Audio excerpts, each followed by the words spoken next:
We got married young and decided to put off starting a family for a while. To earn, save money, and see the world. We are ordinary people, not stunningly beautiful or homely or brilliant or stupid. My wife is a tall, slender woman whose grandparents came from southern Italy, with clear, swarthy skin, dark eyes, and black hair. She has full lips, big eyes, and a strong nose. She thinks the nose is terrible, but to me it speaks of a strong character. She has a natural grace in her walk and movements. I first saw her from across the room and fell in love before I even saw her face. As for making money, we are doing well. Thanks to rising real estate values, even in this lousy market, we have $100,000 to $150,000. Since we've been living together for a few years now, I only have 2 complaints. She's not as smart as I used to think she was, and she's stubborn as hell. She tends to make quick assessments, and even upon reflection, she sees that she's wrong and clings to her initial answer. Once she gets a thought into her head, I can bury it in persuasive arguments, get her to admit she was wrong, listen to her assert my point of view as her own, and only then, months later, does it rise from the grave. Every stupid thought that has ever popped into her head will probably stay that way and not leave her until her last breath. This is a serious problem as I value wit and intelligence above all else. My wife works for Bycatch Industries in Princeton, about 45 minutes from our house. Bycatch is fish, turtles, and the like that have been caught in fishing nets and are of no commercial value. So they are thrown overboard, mostly dead.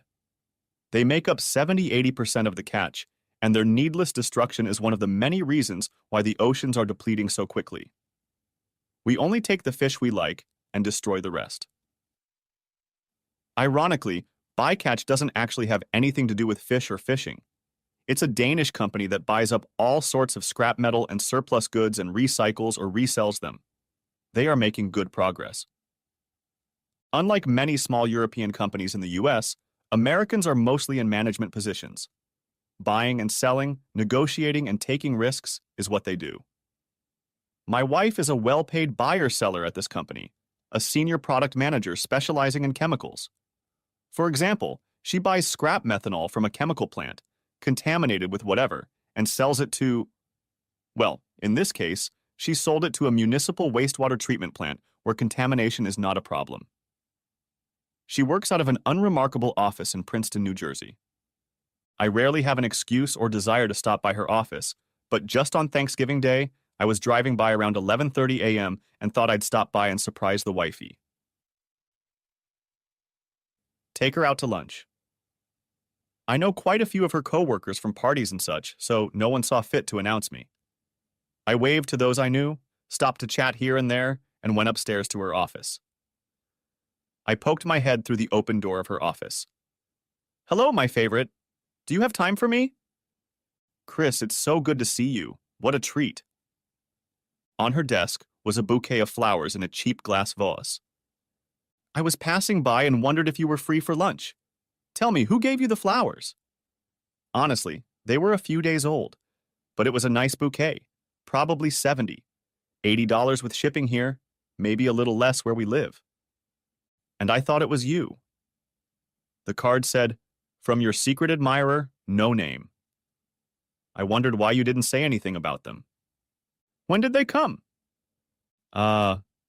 Yesterday, I think." "Then you didn't send them?" "You know perfectly well that I didn't. You would have told me so last night if you really thought I had sent them. Frankly, I'm disappointed that you accepted them. You're a married woman and should know better. When exactly did they come? Before or after dinner?" "Nonsense, they're just flowers. Besides, I really thought you sent them. What do you care when they came? I think it was after lunch, maybe 3 o'clock in the afternoon." "Look, if you really thought I sent them, you would have been in a loving mood last night. You didn't say anything, and you behaved in a way that is, unfortunately, quite normal for us. So if I didn't send them, who do you think did?" "Oh, I have no idea. It could have been anyone." "Nonsense, let's think about it. Your admirer has to be either a man or a woman. Those are the only options, aren't they? No woman has ever given me flowers in my life, so we can conclude they're from a man." "Oh," with a puzzled look. Right. Probably not from a woman. Presumably he sent them for a reason. He's a secret admirer of yours. Which of your fine qualities do you think he admires? How should I know? I don't know. Give me a break, Karen. What do men usually think of when they send a woman flowers? Romance? Bingo. Women think about romance. Men think of fun. So, your admirer suspects you're a ripe fruit, perhaps an insider. Someone outside the company, a supplier or customer, can hit on you without complications. No one will spend $70, $80 unless they are encouraged, unless they expect you to be receptive. So this guy is someone who has been flirting with you and thinks you're open to their suit, pun not intended, but didn't want to immediately say, Karen, let's have fun. You're so rude. I'm sure it's not like that at all. Honestly, men. Let me finish. You had two choices. Accept the flowers and the spirit in which they were given, and thus encourage him to continue. Or reject them and the guy by giving them to someone else or sticking them in the coffee corner, and telling everyone in the office and me when you got home that whoever this secret admirer was, he was a fool and barking up the wrong tree.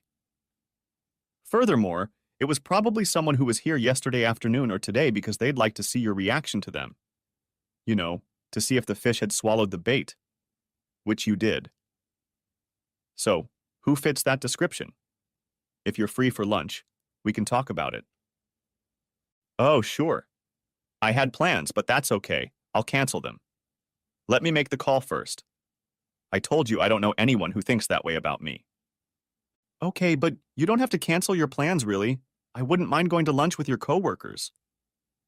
She picked up the phone, telling me, it would be a much greater pleasure to have lunch with you. And into the phone. Hello, listen. Chris stopped by to take me to lunch, so I have a better offer. Another time? My husband, Chris. Okay, see you later. Who was that? Oh, just Roland St. Clair. He works in one of the other offices, comes to Princeton once or twice a month. I'll meet him some other time. You're right about the flowers. I hadn't even thought of that. She took them in her hands, and as we walked through the office, said a little louder than necessary, I really thought these were from you. And rather abruptly tossed them with a loud clang into the trash can. As we walked toward the parking lot, I asked, oh, does Roland fit the profile? Who, him? No, he's just a guy I work with. Nothing special about him. Why do you talk about him like that? It doesn't matter, my love. She knew who sent them, but I wasn't about to pry her name out, so I left it at that. We had a lovely lunch. She was very touching, trying to assure me that we were a couple. For whatever reason, guilt, reassurance, or premenstrual attraction, a good time was had by all that night.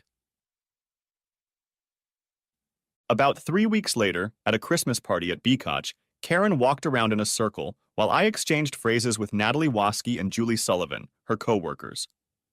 We were people-watching when a cougar walked through the door. I noticed this guy as soon as he entered the room. He threw his coat on a chair and, after a quick look around the room, headed to the far end of the room toward a group of 3 women, one of whom was my wife. Karen noticed his approach, and out of the corner of my eye I saw her glance at me. The kitty hound immediately began chatting with her, to the noticeable annoyance of the other 2 women. He touched her lightly, first on the shoulder, then the top of her arm, not lewdly or anything, but quite familiar. Too familiar, I thought. Though she didn't really react, she put her hand on his arm a few times. I asked, who is this guy talking to my wife? You can almost see him drooling. They glanced over. Natalie snorted with mild disdain. That's Roland St. Clair. He's the type. He's not in the Wilmington office, but he comes here every week or two and wastes our time. He spends half the day bragging and flirting, making innuendos and wise remarks. This idiot has been reported for harassment 2 or 3 times. Rumor has it that his sister is married to Sven Cedarquist, so they keep covering for him. What an abomination. We can always see him coming because he has a shiny yellow Humvee. What an idiot. We all laughed. He sounds like a wimp to me. I'd better chase him away before my wife reports him. Karen's buddies scattered, either to avoid Roland or perhaps realizing they weren't expected. When I approached the two of them, my wife was standing with her back to me. I ran my hand over her neck and shoulder in a deliberately possessive gesture. She pulled her hand away from Roland's wrist. She was guilty of bad thoughts, no doubt.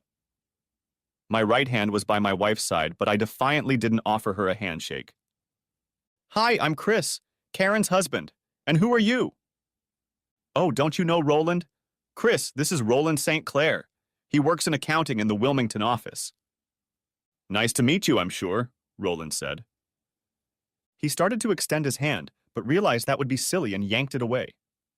I don't think Karen noticed that. Do you work with Karen? I mean, do you do bookkeeping on her accounts and such? Oh no, my work has nothing to do with Roland, Karen whispered hastily. We both like the Flyers hockey team. I guess Roland can answer for himself. So you have nothing to do with Karen in terms of business? It was news to me that she's interested in hockey. As far as I know, she's never watched a game in her life. About work, Karen's right, but I'm a big Flyers fan. Never miss a game, said Hound.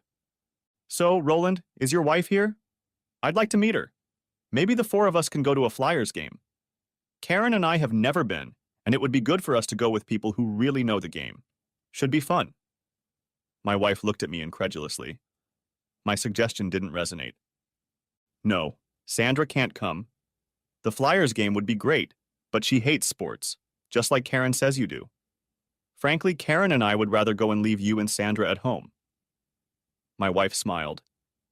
That's not a plan. Karen and I have been married long enough for me to realize that it's important to separate activities. I played hockey in high school, so at least I know the game, but I never followed sports corporations. I always figured that if I was going to root for a corporation, I'd better root for one in which I had stock.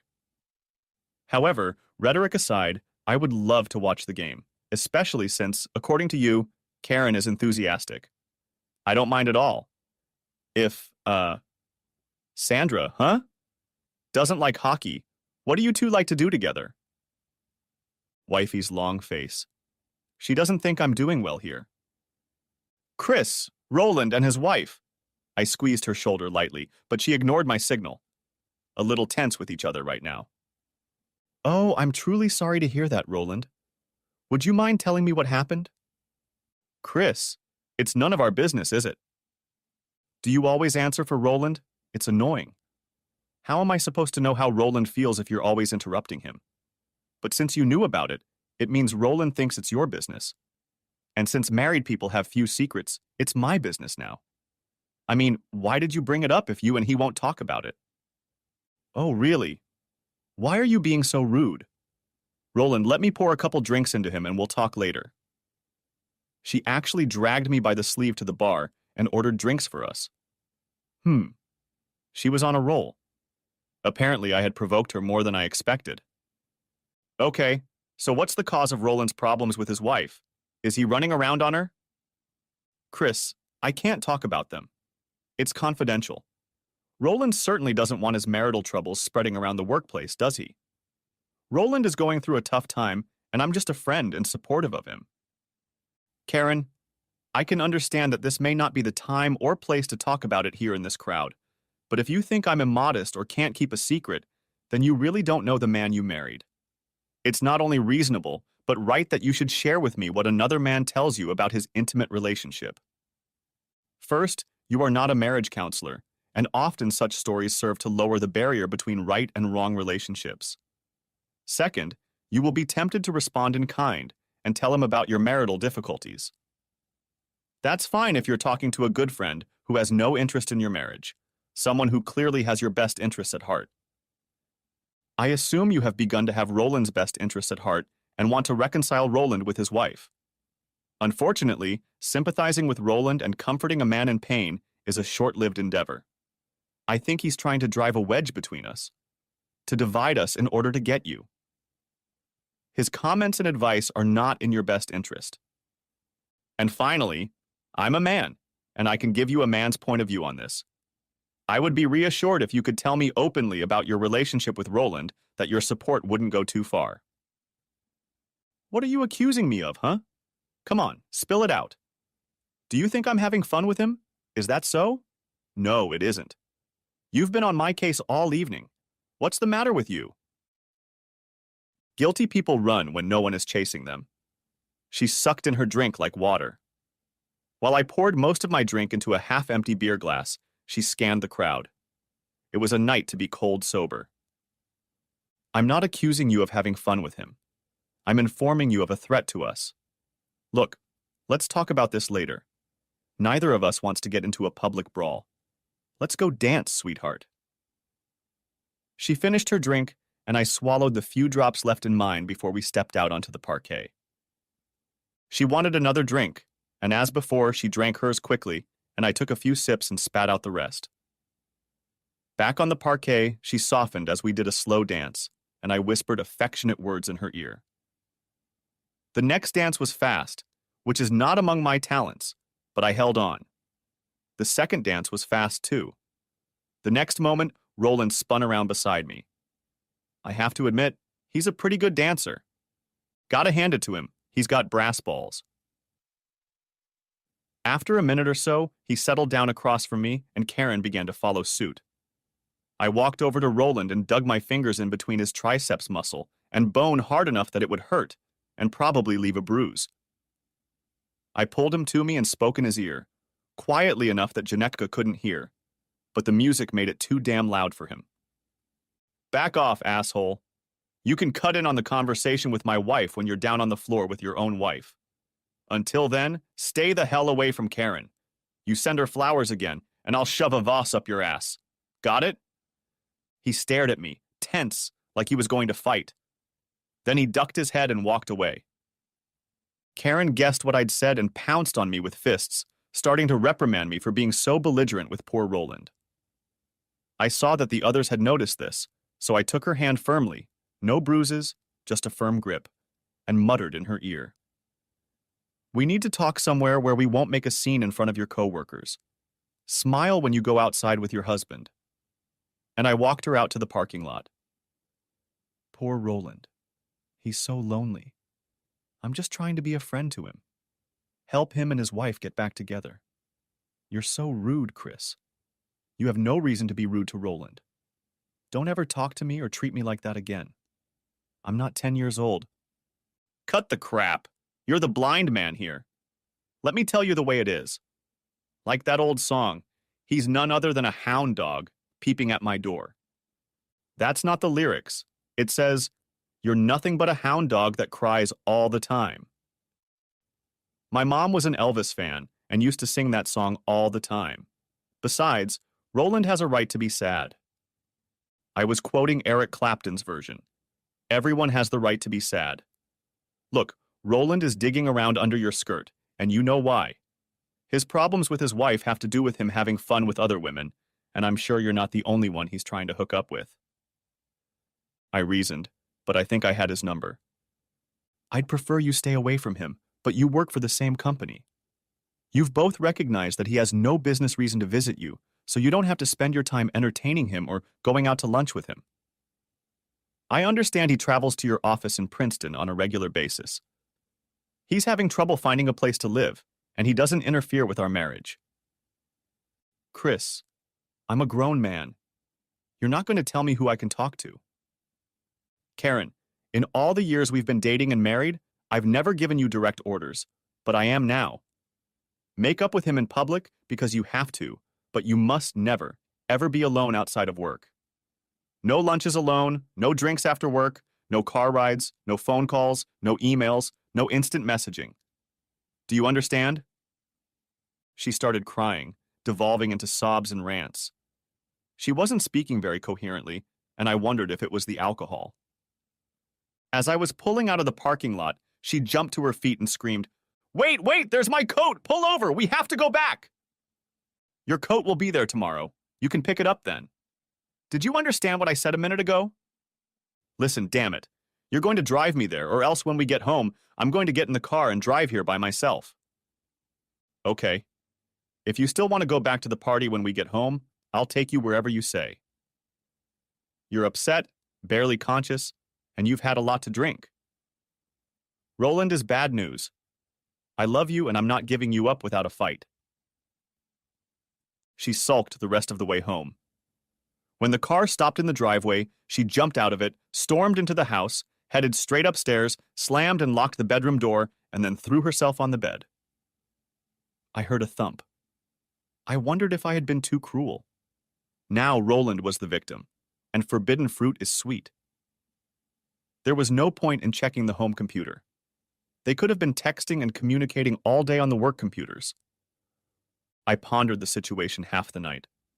I wasn't going to give her up without a fight, but if I lost the fight, she would be out the door. I needed to gather credit card information and check them to find out what cards we had open. I needed to cancel joint cards. I needed to get a couple cards in my name. Go see a damn lawyer. At least I knew where the bank accounts were. Shit. Shit. Shit. The next day, I went to the bedroom to get dressed and found the door unlocked. Karen was still asleep when I brushed my teeth, got dressed, and went to work. I have a friend named Grace Chang. She's in charge of the computer systems where I work as a technician. I brought her a cup of coffee and sat in the chair next to her desk.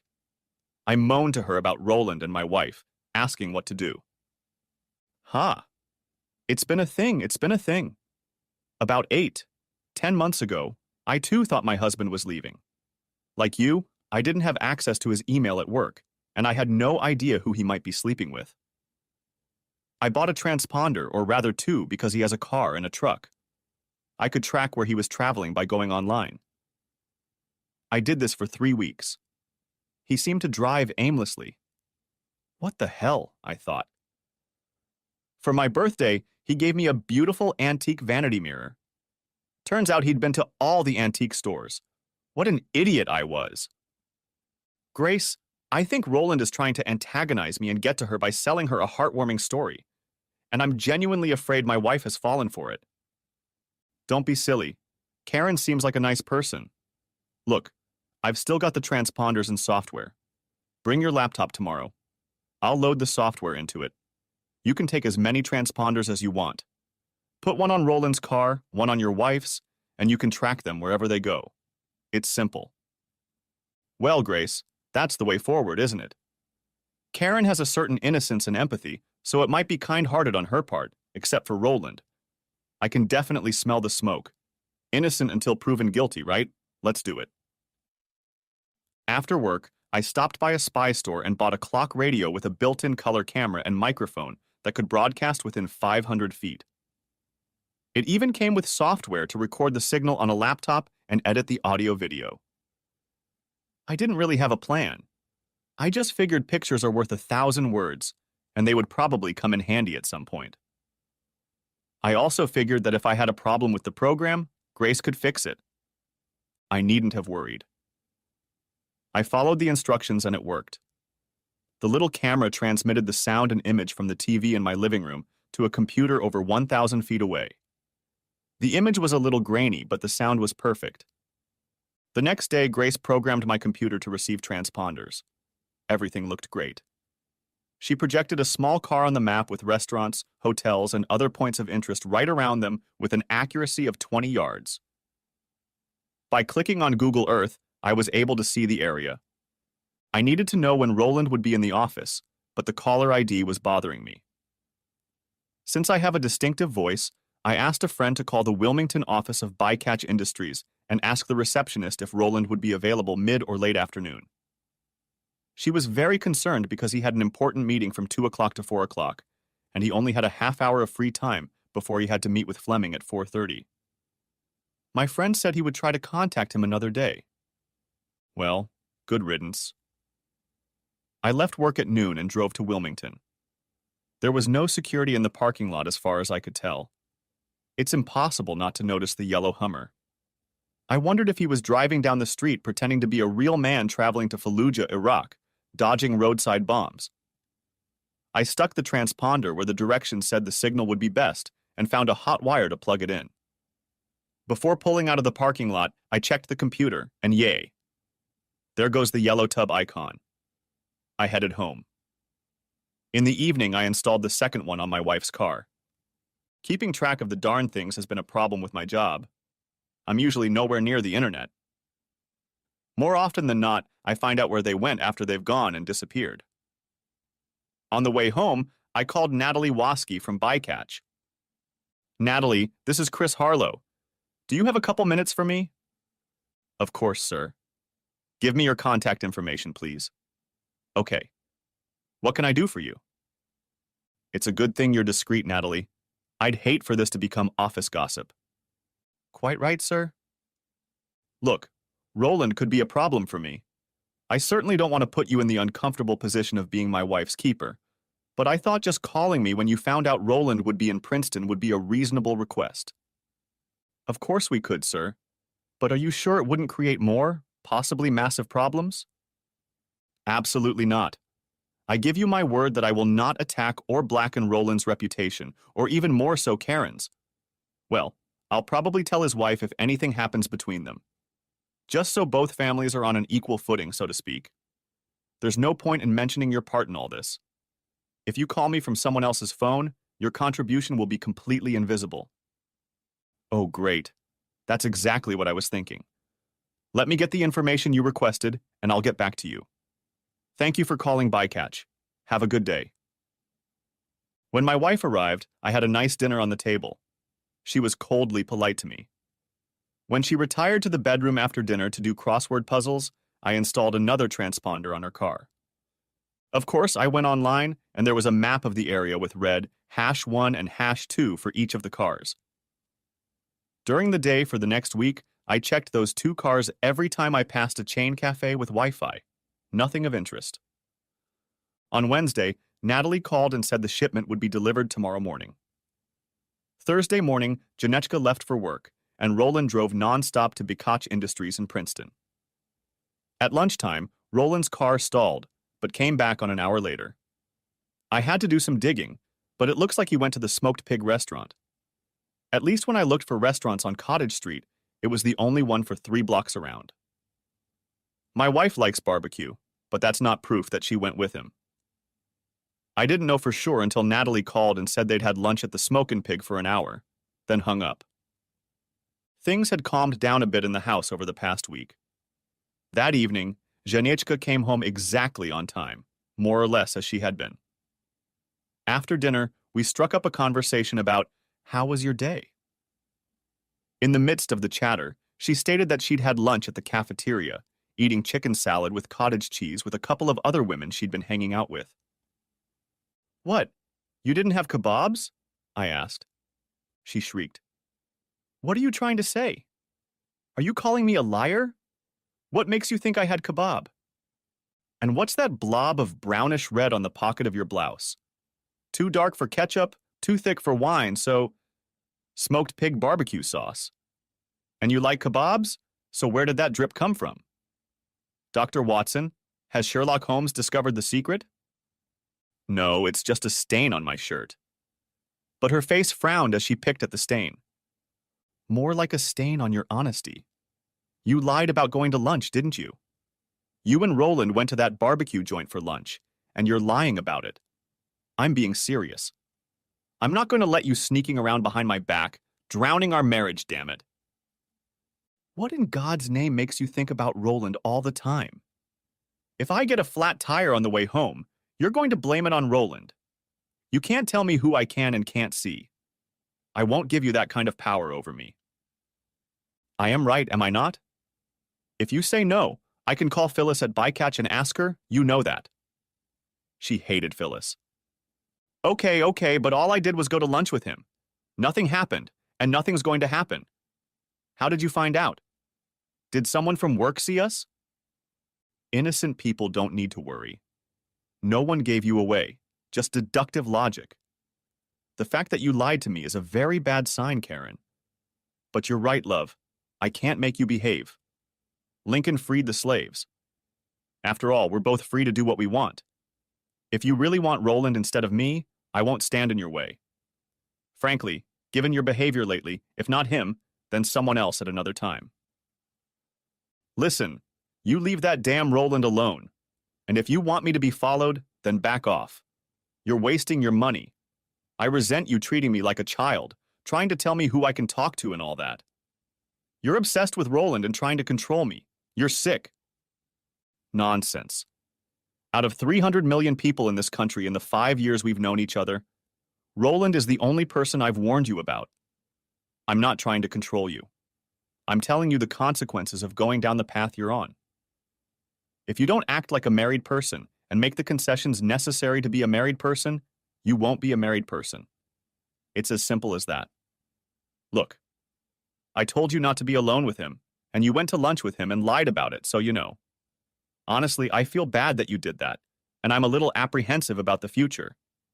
I really don't think I'm being unreasonable. Well, you're being unreasonable. I'm not jumping into bed with him. I'm just helping him through some difficulties.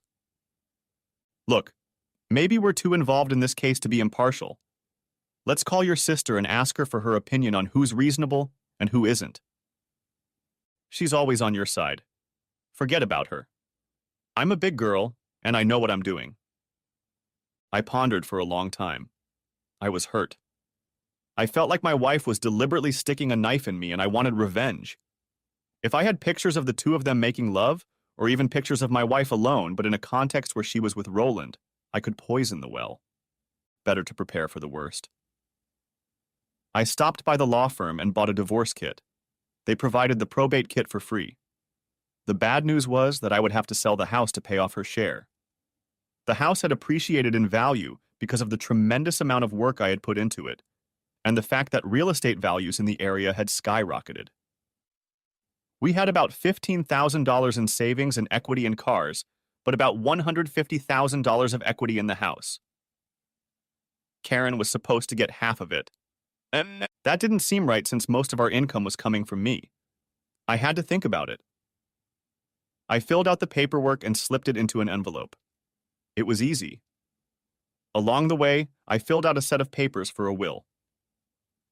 I left half of my estate to my parents and half to the Boy Scouts. I put it with my work stuff until I got the certificate. I bought a new lock for the front door, but didn't have time to install it. I poked around until I found the instructions for the garage door opener and looked up how to change the code. Nothing of interest showed up on the tracking screen the next week or the week after that. On Wednesday of the third week, the day I was in North Jersey, I walked into Panetteria, which has free Wi-Fi. Logging in, I saw that Roland was on his way to Princeton that morning, but had stopped at 8:30 a.m. for 11 minutes. The location was at the I-95 freeway exit, about 10 minutes from Bykutch.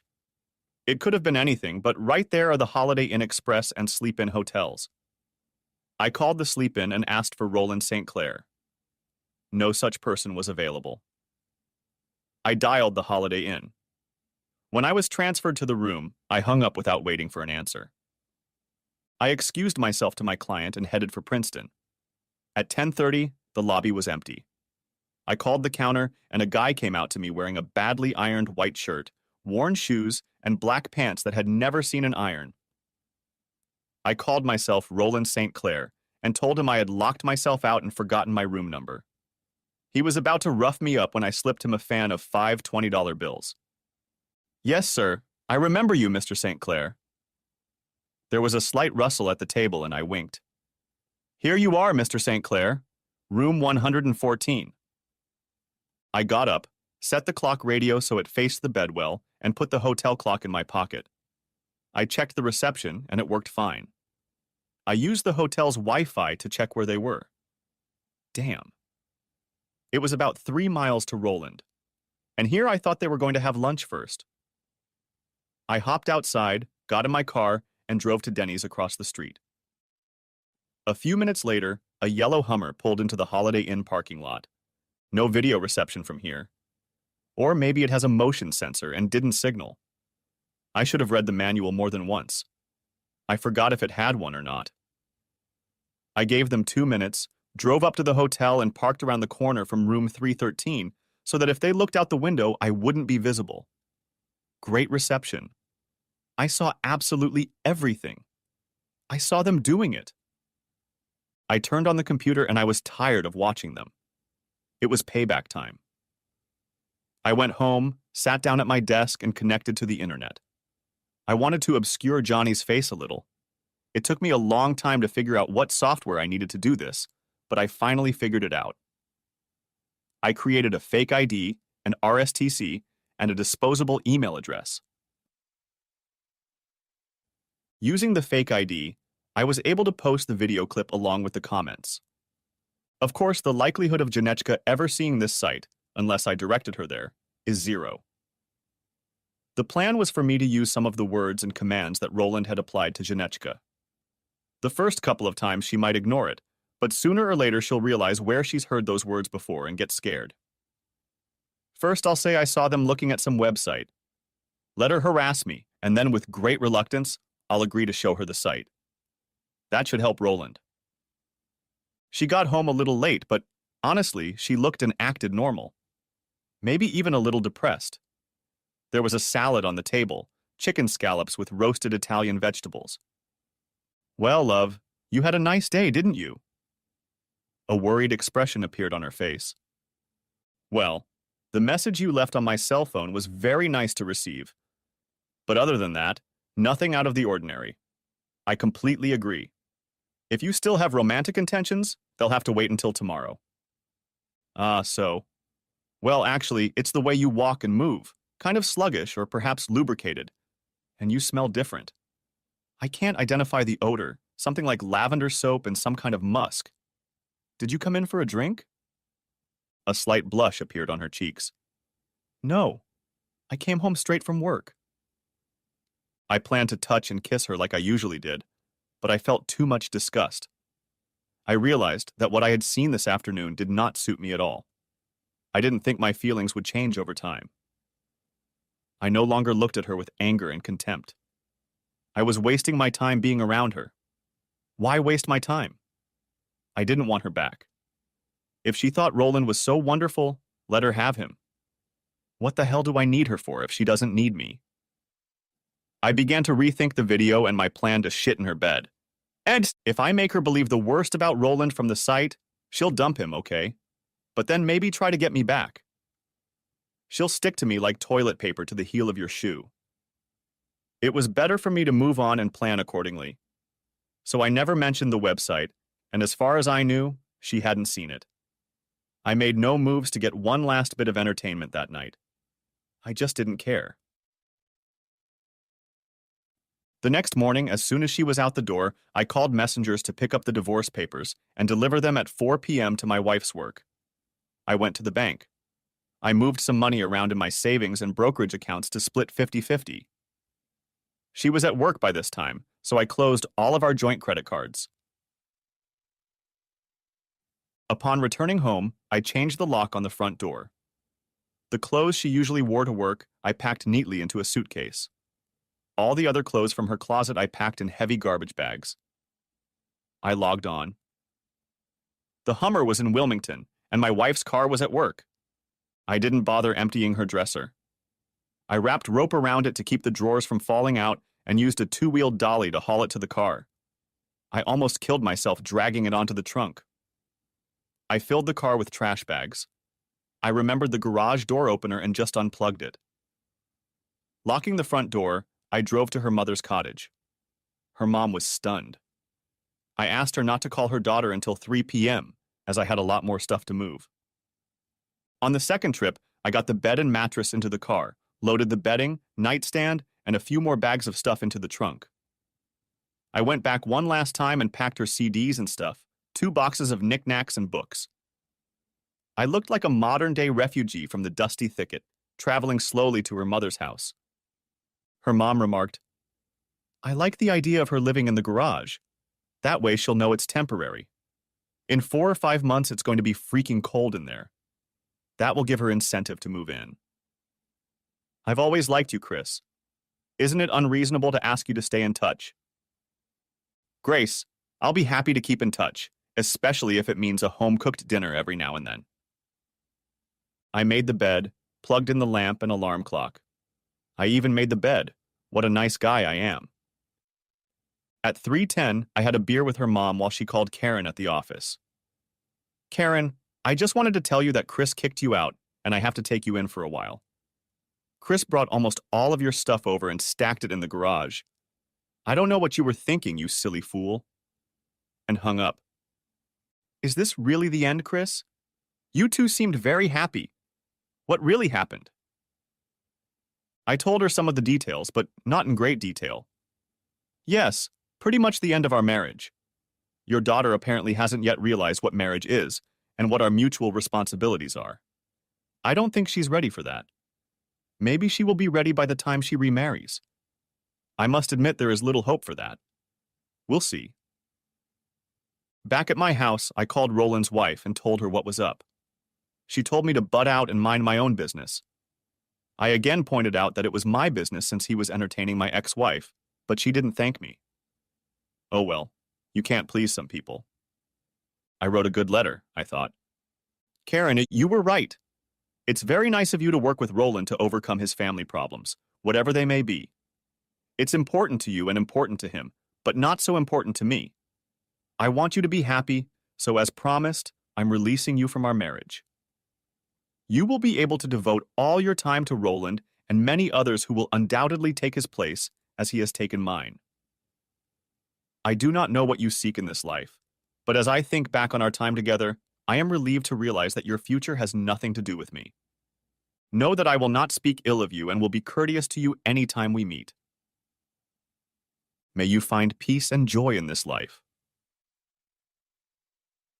Chris.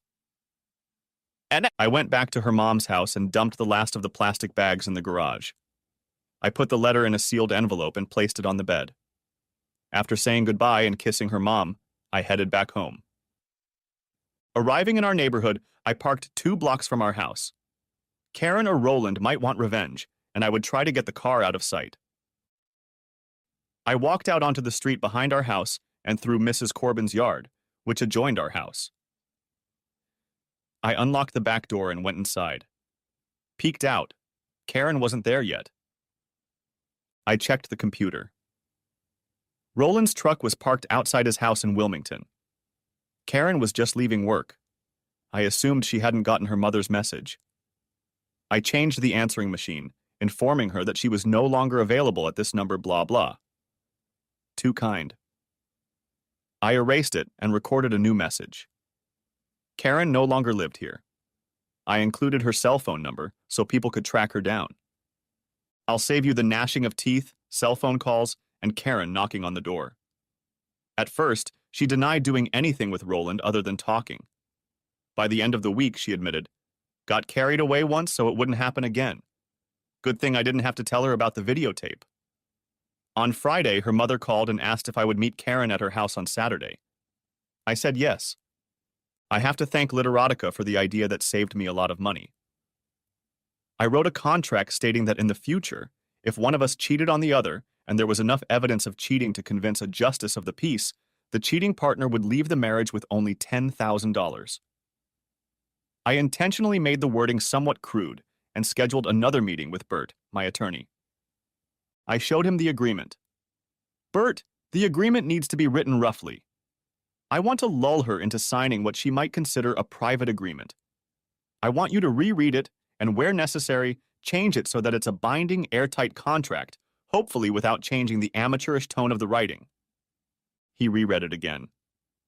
I suppose I should fiddle with it a lot to maximize the fee, but that will do. I've drafted a few prenuptial agreements, but never a marriage contract. This is a bit unusual. You need 2 copies, 1 for each, and they have to be witnessed and dated by someone. Would her mother qualify? Legally, yes, but will she attest her signature later in court? Why take the risk? Better get someone else in who doesn't have any claims. The fee was modest, and the trap was set. The 2 of us met at her mom's place. She was dressed quite seductively, barefoot, in a summer dress and no underwear as far as I could tell. Karen, did I get the time wrong? I thought your mom said 12:30. No, you're right on time. Why would you think otherwise? Well, since you're dressed like that, I thought maybe Raleigh would stop by. I haven't seen Roland in a long time, and I don't intend to anymore. I dressed like this for you. Chris, I really screwed up, didn't I? What day was it? Huh? You said I hadn't seen him in a while, so I asked what day you meant. The day before you kicked me out. Oh, I'm sorry. You had no reason to stop seeing him. He's your friend after all, And a friend in need is really a friend, whatever that means. Well, I think you were right about his marital problems. You see, Stop! Don't you remember? Raleigh doesn't want you talking to me about his marital problems. It's confidential, after all. And after you helped Raleigh and Sandra get back together, I can't imagine you blabbing now. Honestly. Admittedly, I guessed you were helping Raleigh overcome erectile dysfunction, and at his age, that's not necessary anymore, is it? I hope your work has helped them both. Okay, maybe I deserve it, but please spare me the sarcasm. I admit I really was a fool, but I love you. I really hope you find it in your heart to forgive me, but I don't see how that's possible. You must hate me. I wish I could continue this conversation, but it's 12:15 and my stomach is demanding food. Change into street clothes and we'll go to the pub. In the car, I reduced the conversation to small talk. We sat in the back cabin alone. So I hate you, you asked. Of course you don't. I try very hard not to hate anyone. Not you, not Raleigh, not corrupt politicians. Hate is too corrosive for the one who wears it. In order not to hate you, I must forgive you, and I have. She looked at him in surprise, and his sniffling stopped. That's even worse. If you'd really acted like a fool this time, I guess I could get over it eventually, but I've thought about it a lot. I think the real problem is that you're an immature fool. I've given you plenty of opportunities to look at what you're doing, but you just didn't see it. I don't blame you for that. You are like that, at least at this stage of your life. Since it's not your fault, I forgive you easily. I suppose there's a chance you'll get wiser as you get older, but I don't want to stand by and wait for that to happen. Look, you're great at a lot of things, but you're completely clueless about a lot of other things that I appreciate, and I don't put up with fools. Chris, believe me, I've matured very quickly in the last few weeks. I think we can make our marriage work, and I'll do anything to make it work. What do you think we should do? Well, I've been thinking about it. I trusted you unconditionally, and that trust has turned out to be completely misplaced. One of your virtues is that you empathize with people. It's almost like Mother Teresa, only with a different calling. Think what a tragedy it would be if someone's grandfather married her and she ended up a housewife in Peoria. All those people in India with no one to help them. Mother Teresa was born in Peoria? I never knew that. Is that true? I was speaking metaphorically. She was born in Macedonia. Anyway, that's how I feel about marrying you and limiting you. I mean, if someone's feeling bad, low self-esteem, rotten wife, impotence, I can spend a little time chatting to them. I'll tell them a joke of the day to make them laugh, or give them a couple bucks, but that's it. How much will that help them? Almost nothing. But you. My God, you're literally going all the way with them, trying to really help them. It would be wrong of me to interfere with such a calling. Roland and no doubt many others would have been left to find their way alone. There were no others. Only once with Roland and... Oh, that is true humility. A rich man who has a lot to give gives millions to charity, but when asked, modestly replies, "Oh, I just help where I can." True, you are too modest, but I understand.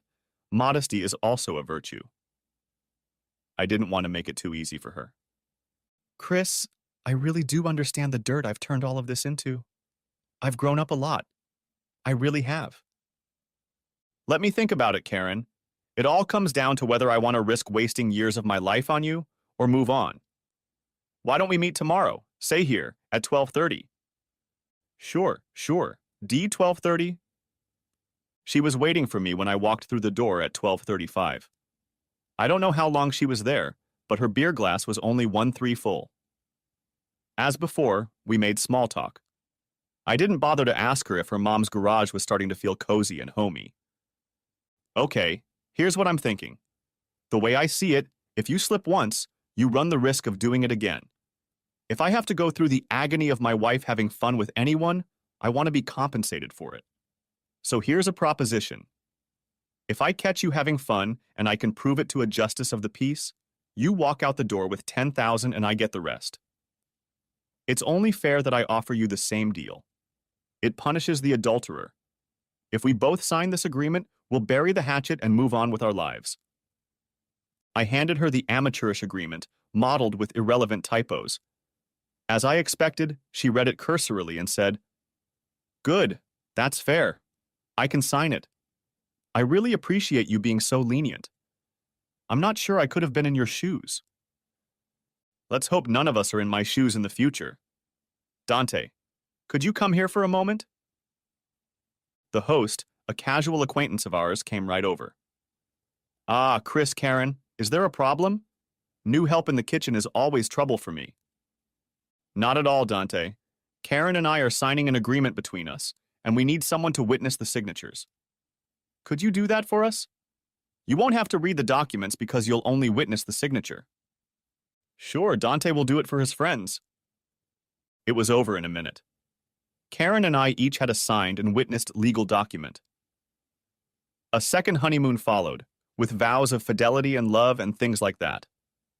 But she was stubborn, and I suspected her affair wasn't over yet. On Monday, I returned to the motel. The same clerk was in attendance. "Troy, can I have a word with you?" "Sure." "Listen, when someone makes a reservation for Roland St. Clair, give him the same number as last time, number 114. And here's something for your trouble." "Well, I don't know." Rocket scientists are rarely referenced. "Look, you have to assign the client a room. He's stayed in this room before and presumably he likes it, so isn't it reasonable to give him a room he likes? One that he's familiar with? If someone asks and he doesn't, that's just good customer service. Of course, if the customer asks for some other room, fine. By all means, give them that room." "Well, okay." And he tucked the money away in his pocket. At 9 o'clock on Thursday, I got a phone call. "The accountant is back." And Natalie hung up. I wasn't working that day, so I looked into the tracking program. Sure enough, Roland had stopped at a motel that morning on his way to Princeton. At 11:45, my phone rang again. "Trouble in paradise. She said she won't be back today." A few minutes later, the phone rang again. "Your buddy says hi to all of us until next time and is out the door. Good luck, Cree. I hope things aren't as they seem." I checked the tracking. They were heading toward the motel, but stopped at a steakhouse. Good. Plenty of time. I sat in the parking lot across from the motel and ate a delicious sandwich from the deli. I brushed off the crumbs and was sipping my coffee when cars pulled into the parking lot. They parked right in front of license plate 114. I snapped a few pictures of them hugging each other near their cars and then walking to the motel room door with their hands in each other's hip pockets. After a minute or two, I pulled into the parking lot and out of sight. My computer began recording the scene as I crossed the street. The dialogue was different than before, but the actions were about the same. "Here's the contract," Chris wrote. It was embarrassing. He asked me to sign it right at that awful pub he likes, the Jolly Big Pub on Main. The creepy type who owns it, Dante something something, was a witness. I mean, who would write such an amateurish thing, you know? It sounds stupid, but Roland, this is the last time, at least for a while. I don't want him to find out, not that he will, but he found out once, so maybe again. That wouldn't be good. Karen, just listen. My God, is that a contract? It's like totally folksy, and spell check doesn't work. It would be laughed at in court. Forget it. It's just Perry Mason's dream. Who's Perry Mason? He was a lawyer on a TV show, a pompous ass. In that super serious way, he had people confess to God knows what on the witness stand. It's totally unbelievable. Forget about last Sunday, come here. Nonsense, Karen. You said it last time. I need you. You need me. Don't you like what we do together? With me, you can ask for anything, do anything, and we do it. Look. Next, I saw them doing this. I pondered what to do next. Eventually, I pulled up to their room, got out of the car, and stood next to the door. My digital camera could record about 5 minutes of conversation, and I didn't have to wait long. I turned the camera on when I heard one of them slide the chain off the latch. Karen came trotting out, calling over her shoulder. Okay, Raleigh, same time next week. You can entertain him tomorrow if you want. Eek. Damn, you got scared. What are you doing here? Oh my God, I'm doing the same thing you're doing, witnessing the end of our marriage. Don't bother going home. You don't have one. I've changed the lock. I'll drop off your things at your mom's. No, Chris, you can't. Oh, yes, I can. I've already gone the extra mile and fooled you even more. You just got excited about a $100,000 nooner. I get the house and our investment, and you only get $10,000, but I guess you realize that. Chris, you're a goddamn son of a bitch. You can't do that. There was no point in sticking around and gloating. As I was opening my car door, Roland's head peeked out from behind the door. Raleigh, I hope Karen's particular style of marriage counseling worked out for you and Grace. Don't forget to take them to the Flyers game. She'll love it. Everyone goes there for the fights. Epilogue. Everything went smoothly, despite Karen's attempts to thwart the divorce and, in spite of that, to try to get half of the assets. My wife was sly and begged, but our agreement stood. I got rid of her on my terms. I wondered what I would have done if she had taken the straight path. Would I have stayed married? If and were pots and pans, there would be no need for a master hand. Roland and Grace broke up. Karen tried to get a transfer to Wilmington so they could live together. Last I heard, they broke up and Karen was living in Tulsa. Good riddance. The end. Thanks for watching. I hope you enjoyed it. So subscribe to my channel and watch the next video. Saturday afternoon, I sat in the back of the bar, enjoying the silence. This place had become a favorite of mine a few years ago when I was out walking alone. I discovered it shortly after I came here after leaving Paradise, the place I called home. At the time, I bought a local gas station and garage for cheaper than they were worth. It had been for sale for 2 years. The owner was desperate to sell it. I saw the potential in it and made a lowball offer as I thought it was the perfect place to start over. It helped me to leave behind what I was forced to leave behind. The first thing I did was build a large retail store at the front of the lot facing the gas stations to supply the town after the only grocery store closed for the evening at 7 o'clock and change the pumps to pay at the register. To do this, I had to move the tanks. Now the pumps were visible from the store, which left plenty of parking spaces for customers in the center of our large lot. 7 p.m. to midnight was the busiest time in the store. The gas bar shop was now open 24/7. The garage, which was at the back of the lot, was open from 8 to 5, 5 days a week. On Saturdays, I would come in and work on special projects. The bar was upset for a while when the retail part started selling basic liquor. As with most similar establishments in small towns, you couldn't get rich quick, but the bar provided a very good income and helped create needed jobs in the community. Each year, we managed to save better than many others. With no real jobs outside of farming, most of the young people left as soon as they could. After a little restructuring of the store's internal merchandising, thanks to a woman I had to hire, it turned into a very successful business. In a short time, it paid back the money I had put into it as an equity loan. We had to double the staff. It got so crowded. On Friday and Saturday nights, we sold a lot of junk food, as those leaving the bar were trying to sober up a bit before going home. On Sundays, we sold lots of cold beer at reasonable prices. I was just sipping a double shot of Jack Daniels with a glass of ice water and a cut lemon, having just finished replacing the steering column in an old-aged truck. It was a family heirloom, his pride and joy. It took me 8 months to find the part, and even after that I had to hand fabricate some fixtures for it. His family had been driving this truck since the 40s, and he had no intention of stopping.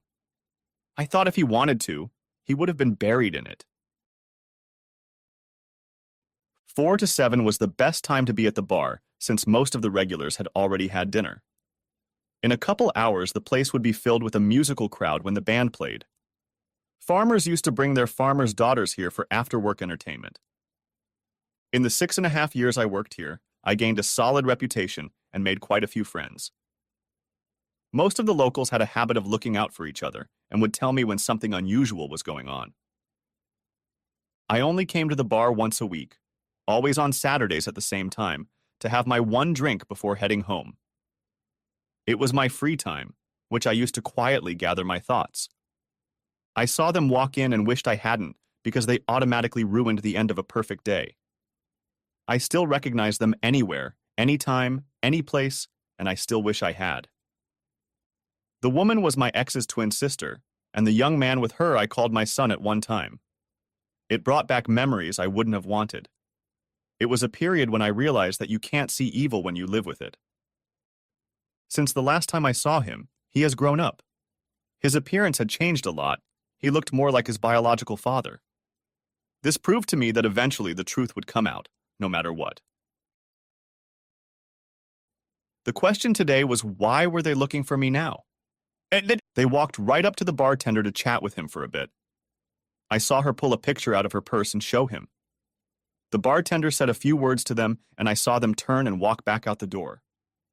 I was thankful for my long, unkempt hair, beard, and mustache because it helped me look completely different, especially since I had lost the extra weight I used to carry around. No one paid attention to the message I sent. All it said was, "Come home when I can." About a half hour later, the bartender came out from behind the bar. He walked over and sat down at the table. "What did they want, Tom?" I asked. "They want to give you a message. They say they heard a rumor that you live here, and they came to check it out." Tom replied, "They say that a man named Willa is dying of cancer and doesn't have long to live. They are looking for you because she wants to make peace. I asked to see your picture, stating that I don't recognize your name. Who are they, and what do they want?" I pulled out my red Pall Mall 100, took out a cigarette, and ripped off the filter, putting the smooth end in my mouth, then lit it. "This woman is my ex-wife's twin sister. The young man is my wife's illegitimate son, whom she passed off as mine for years. Based on your years of experience in summarizing this, what do you think?" I asked. "Were they telling the truth?" "This time I'm reading their body language," he replied. "I'd say they're partly trying to be honest, but definitely hiding the truth about something big." I nodded my head. My ex-wife and her sister had always been masters of deception, making it look like what you see on your face while stabbing you in the back. He stood up and went back behind the bar. My thoughts went back to the events of almost 7 years ago. When I left then, I told them I wouldn't be back for another 7 years. They all laughed at me like I was just a fool. I guess to them I was. They learned a hard lesson that day, because that was the last time they saw or heard from me directly. They didn't believe I was that serious or hurt. They thought I was just mad because of their joke. They didn't know that a few weeks earlier, I had learned that our youngest child was my brother-in-law's son. That started my journey of discovery that led me to this moment. Little did they know then that the proof was provided to me by a family member who said she had seen Willa and Tammy, the evil twins as she called them, stab me in the back all too often. In this old lady's opinion, they were black witches who practiced their art with pure evil. Earlier that week, even before I left, we discovered a freshly purchased insurance policy on me with a double indemnity for accidental death. If I died accidentally, the payout would be $4 million. The Grand Dame told me to flee. When I left the house for my work truck, they had no idea it was already loaded with everything I wanted from my 16-year marriage. I pulled onto the county road, turned right, and never looked back. By the time I came to a stop behind the wheel, I was already 2 states away from home.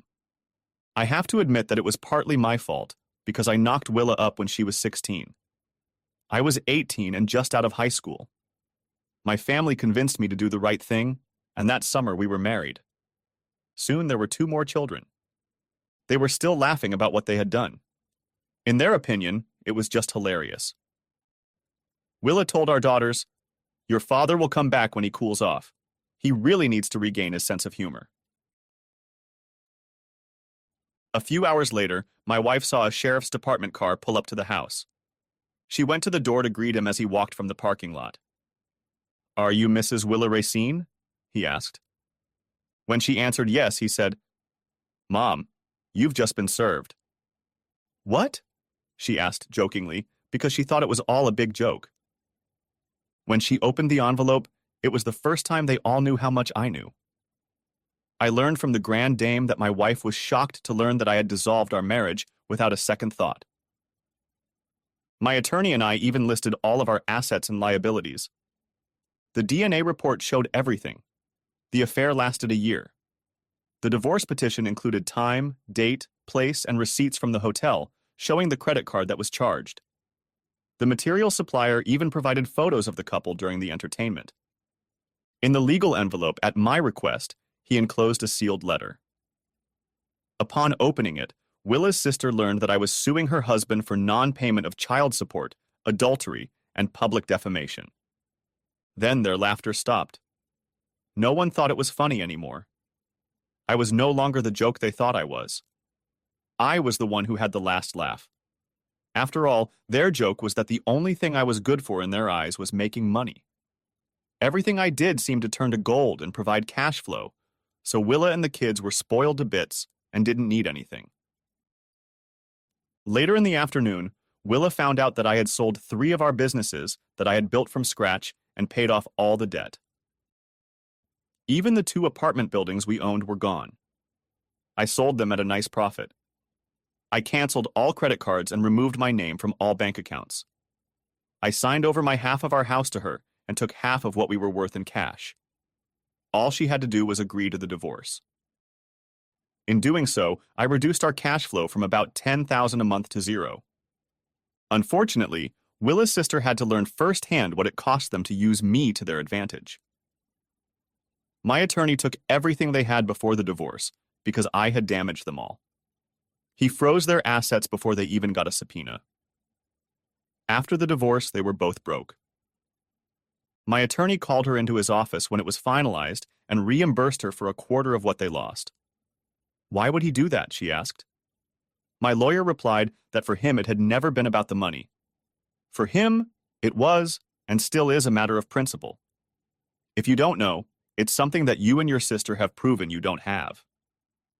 He believes that by giving you this money, he is giving you a chance to start over, and hopes that you will learn from your experience.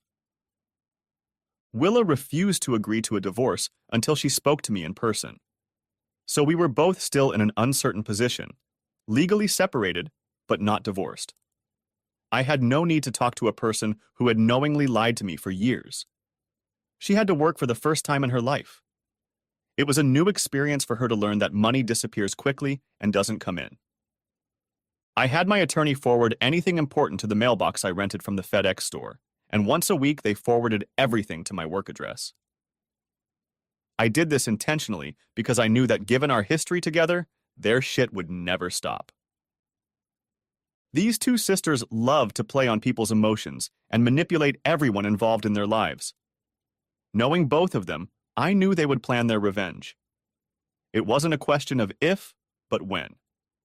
In their family, there was no such thing as being able to leave. If they couldn't find me, it would really upset them. The longer this went on, the worse their payback would be. There was no way someone was going to get past them. Up until now, I thought I had succeeded. With Tammy's appearance, I realized that their game wasn't over yet. I finished my drink and headed toward the house through the back door in case they were watching the front. I crossed the empty lot behind the house and walked around the block on the back paths, heading for my pickup. I was just unlocking the door and preparing to climb inside when a man stepped forward and said, "You're a hard man to find, Mr. Arthur Seth Racine, no doubt about it." I turned and looked at him and said, "How do you know that?" "My name is Peter Edwards. Your oldest daughter, Connie, is my wife," he said. "It could be a blessing or a curse for you," I said, "if she acts like her mother. So why are you here and what do you want?" "I came looking for you," he said. "Some things need to be settled in the past." "That would be the case if your mother-in-law," I said, "would just sign a divorce agreement." "What divorce agreement?" asked Peter in surprise. I told him to get in his car and follow me. After a few minutes on the main street in town, I turned right and drove about a mile, then turned left onto a long driveway. I stopped at the farmhouse and led him into my home office. I pulled out a folder of divorce papers, turned on the printer, and told him to make copies of anything he would need. Peter didn't need to know that I didn't live here. but had built it for the grand dame who we hoped would finally say she was ready to move out of paradise. Peter was a pleasant-looking young man, about 25 years old. His hair was professionally styled. He had a self-confidence that came quite naturally. He seemed to me to be an educated man.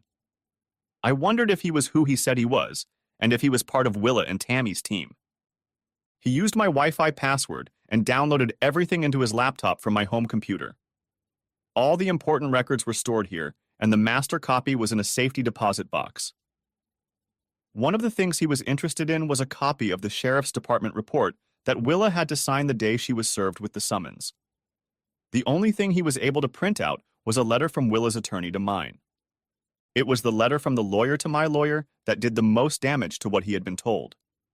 In it, everything was written in black and white. Willa and her attorney had agreed to a property division, but would not sign off on the divorce until I spoke to her in person. The letter from her attorney acknowledged that they had received all the money owed. While he was doing all this, I had the opportunity to observe his facial expressions. It was obvious that he had no idea what he was learning. My paperwork, as it was laid out, contradicted what he believed. "Do you think Connie knows?" he said. "That's a question you'll have to answer for yourself," I replied. "And here's one question for you. Is Willa really dying of cancer or not?" "Who the hell told you that?" asked Peter. "Tammy was in town with Seth today looking for me," I replied. "That's what they told a bartender they know." "She's fine. She's living in a common law marriage with the man who was her lawyer at the time, and she's carrying his second child now," Peter said. "She's the one who asked me to find you to start the divorce. She claims it's necessary so she can remarry." He opened his cell phone and called his wife. I could hear her in the background.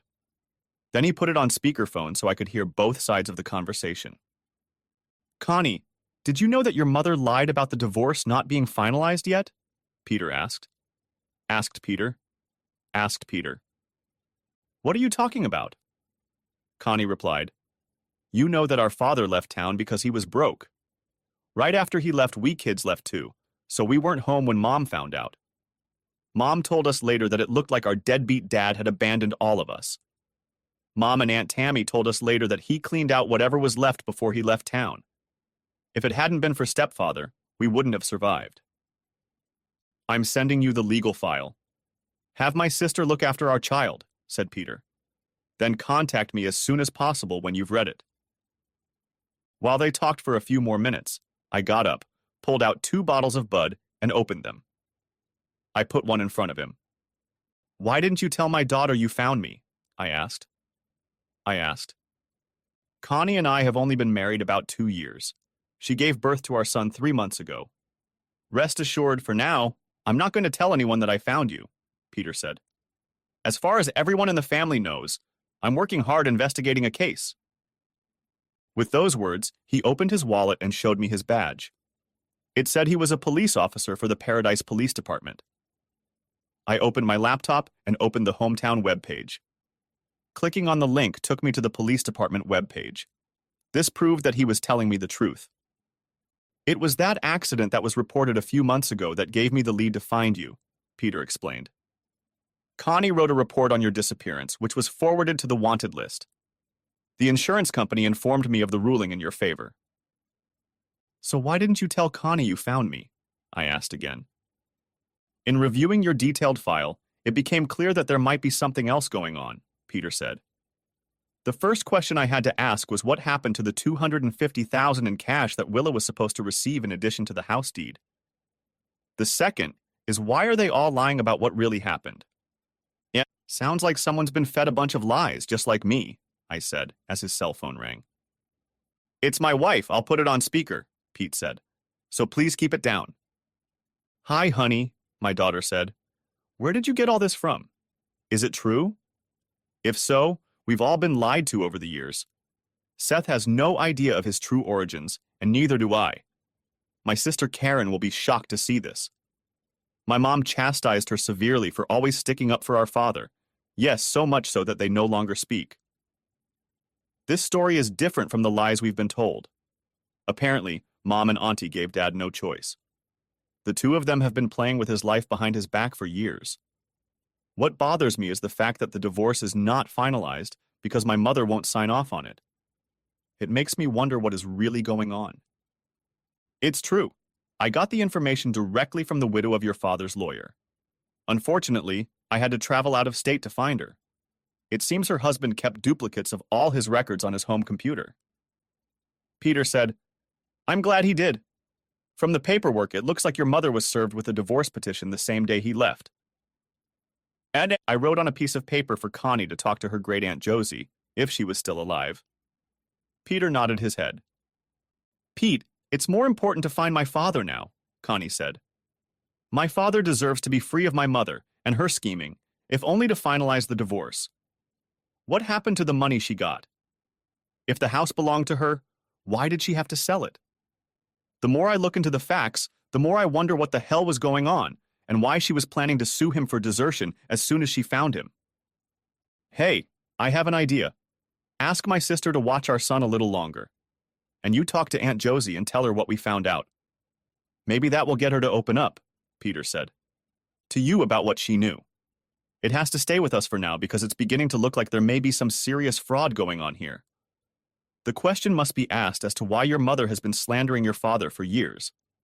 I'll have to talk to the district attorney about that. $250,000 in cash seems to have disappeared as soon as it fell into the hands of your father's lawyer. One last thing. Don't tell your sister about this yet. If the DA wants to investigate, it's best that no one knows anything. I got up from the table to get us a couple servings to give him some privacy until they finished their conversation. Why do you want Connie to talk to Aunt Josie? Peter asked. Josie was the one who gathered all the information about Willa and George's affair, I said. She may never have been married in her life, but she watched over the whole family like a mother hen raising her only daughter. Being a single mom changed her perspective on many things. She thought Tammy and Willa conspired and set it all up. Both George and I were being used, but what their ultimate goal was remains to be seen. If it's true, the question is why, said Peter. Aunt Josie's granddaughter Jody has wanted her to move in with her for years. She keeps saying no until the truth comes out. We see Jody when she comes to town with her two sons.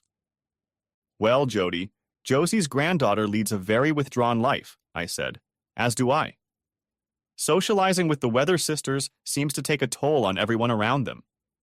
Willa and Tammy have used people for most of their adult lives. It wasn't until Josie gave me the material that I started to realize that. Do you want to ask me about your children and what's going on in their lives before I leave? Peter asked. Not until it's proven that you are who you say you are, I replied. Given the family's history, this could just be another part of their game, and you're doing what they told you to do. You might want to look into the sudden death of my lawyer, because if she's planning to sue me, what makes her sure she can win? Peter's face turned white. I think he realized for the first time in his life what kind of people he had married. We decided to trust each other enough to exchange cell phone numbers. He promised to let me know if he knew anything. I got up and walked him to the door, shook his hand as we said goodbye. When he left, I cleaned up and locked the apartment. I got in my car and took the long way home where Jody was waiting for me, just to make sure I wasn't being followed. It gave me the time I needed to think things through. My life had improved greatly since I had put the past behind me. Did I want to relive it all again? Did Willa and Tammy have a long-term revenge plan because they needed to get the upper hand on me? Knowing these two, I knew I had to prepare myself for what I was about to face, because if they ran out of money, they would go to any length out of greed to get it. As soon as I walked through the door, two little babes grabbed my legs. I bent down and picked up the two little ones. At their 3 and 4 years old, they were the apples of my eyes, just like their mother. I felt blessed to have all 3 of them in my life. My mutual wife Jody called out that dinner was almost ready, so go wash up. I happily agreed. Over dinner, I told her about what had happened since I closed the store. I couldn't have imagined how my life would turn out the day I left paradise for good. When I left town almost 7 years ago, I promised my grandmother Jody, the grand dame of Josie's, that I would keep in touch with her, and I did. I tried to call her every Sunday. It had been a year and a quarter since the day she called me, needing my help. Her only granddaughter needed to get out of a failed marriage and find a safe place to start over. At the time, Jody was 10 years younger than me and had no children. I didn't know much about her since they lived on an army base and were out of state. But I owed Josie a debt of gratitude and was glad I could repay her for all she had done for me.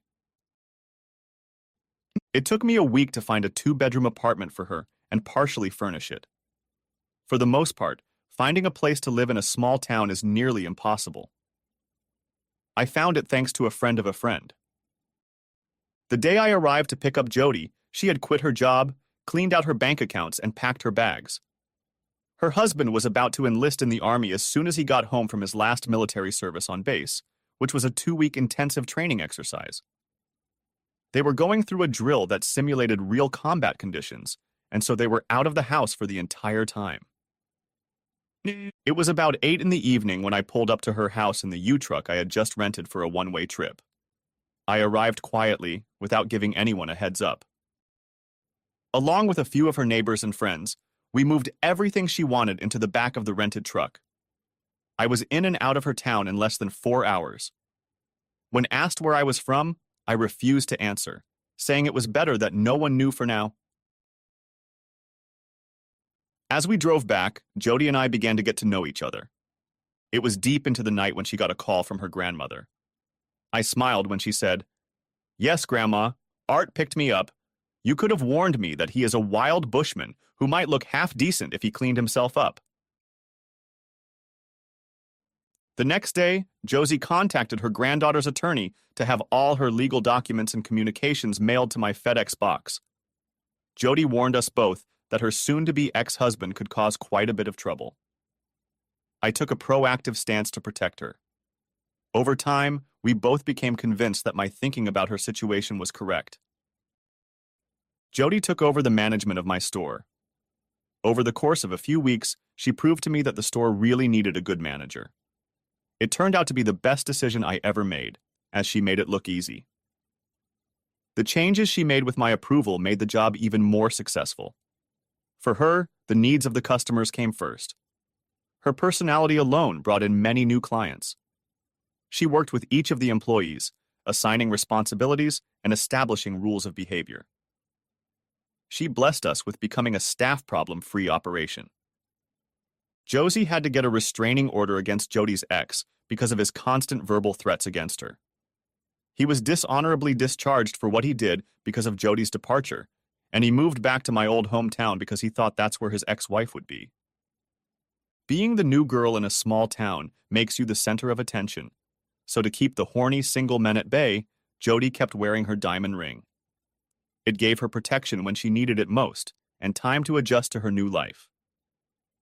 Within weeks, she was doing all the banking and getting the bookkeeping in order. Everyone accepted her because I brought her in. Jody was wonderful in every way, but I loved her personality and honesty. It didn't take her long to appreciate a person on their own merits. She had long, black hair hanging down, which she hid from her face. When asked who the lucky man was, she replied, "I'm sure you'll figure it out for yourself." That was all it took for the rumors to spread. Soon, because of the gossip, it became known that we had met on the internet. Behind our backs, she was being talked about as Art's future mail-order bride. On Saturdays, since I worked alone that day, she started bringing me a boxed lunch. I'm the kind of person who, when I'm busy doing something, forgets to take the time to eat. As a result, I lost a lot of weight. At this time, we started building our relationship. After a few weeks, everyone thought we were a couple. If one of us was invited somewhere, it was automatically assumed that the other would come too. Neither of us were looking for a new relationship, but we kind of grew into it. Josie kept us updated on what was going on at home. We became curious when we learned that Jody's ex was on friendly terms with Tammy. The day she got her divorce was the day our relationship went to the next level. We spent the night at the only drinking establishment in town with a group of friends. It was while doing a slow dance under the dimmed lights that we shared our first kiss. 6 months later, we moved in together. While the kids were in the bath getting ready for bed, I stuck a small wastebasket in the sink and shaved off my beard and mustache until there was nothing left but stubble. My children froze, watching me. I took the bowl and brush she'd bought me for Christmas and soaped my face, then did the same to them, much to their delight. Jody walked in, seeing why the kids were giggling, just as I started shaving. Her blue eyes gleamed with surprise. The faces of our two boys were soaped up. All three of them watched me as I finished what I had started. "It looks like Daddy would look like you with a clean face," Jody said teasingly. "Do you think I should cut his hair too?" Both toddlers answered yes. I just laughed and said, "That's something I can have the barber do on Monday." "No, I'll do most of it myself," Jody said, "before you have a chance to change your mind." So after drying them off and getting them dressed for bed, they sat at the kitchen table and watched their mom cut my hair. By the time she was done, I looked like a human being again. There was more hair lying on the floor than was left on the top of my head. I barely recognized myself when I looked in the mirror. I told Jody that she had done a great job. Jody sent me into the shower to rinse off all the fine hair and got to work cleaning up.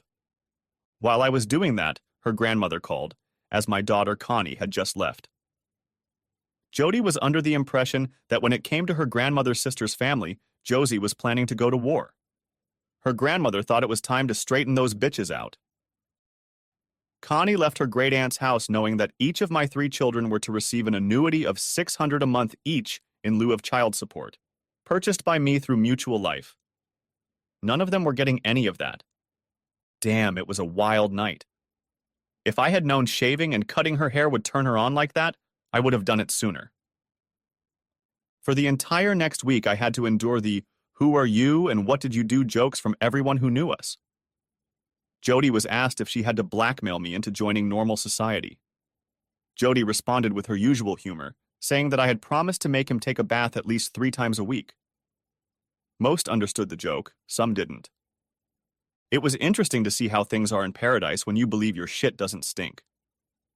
Bird of Paradise informed me that I would be sued in civil court for child abandonment, desertion, and back child support.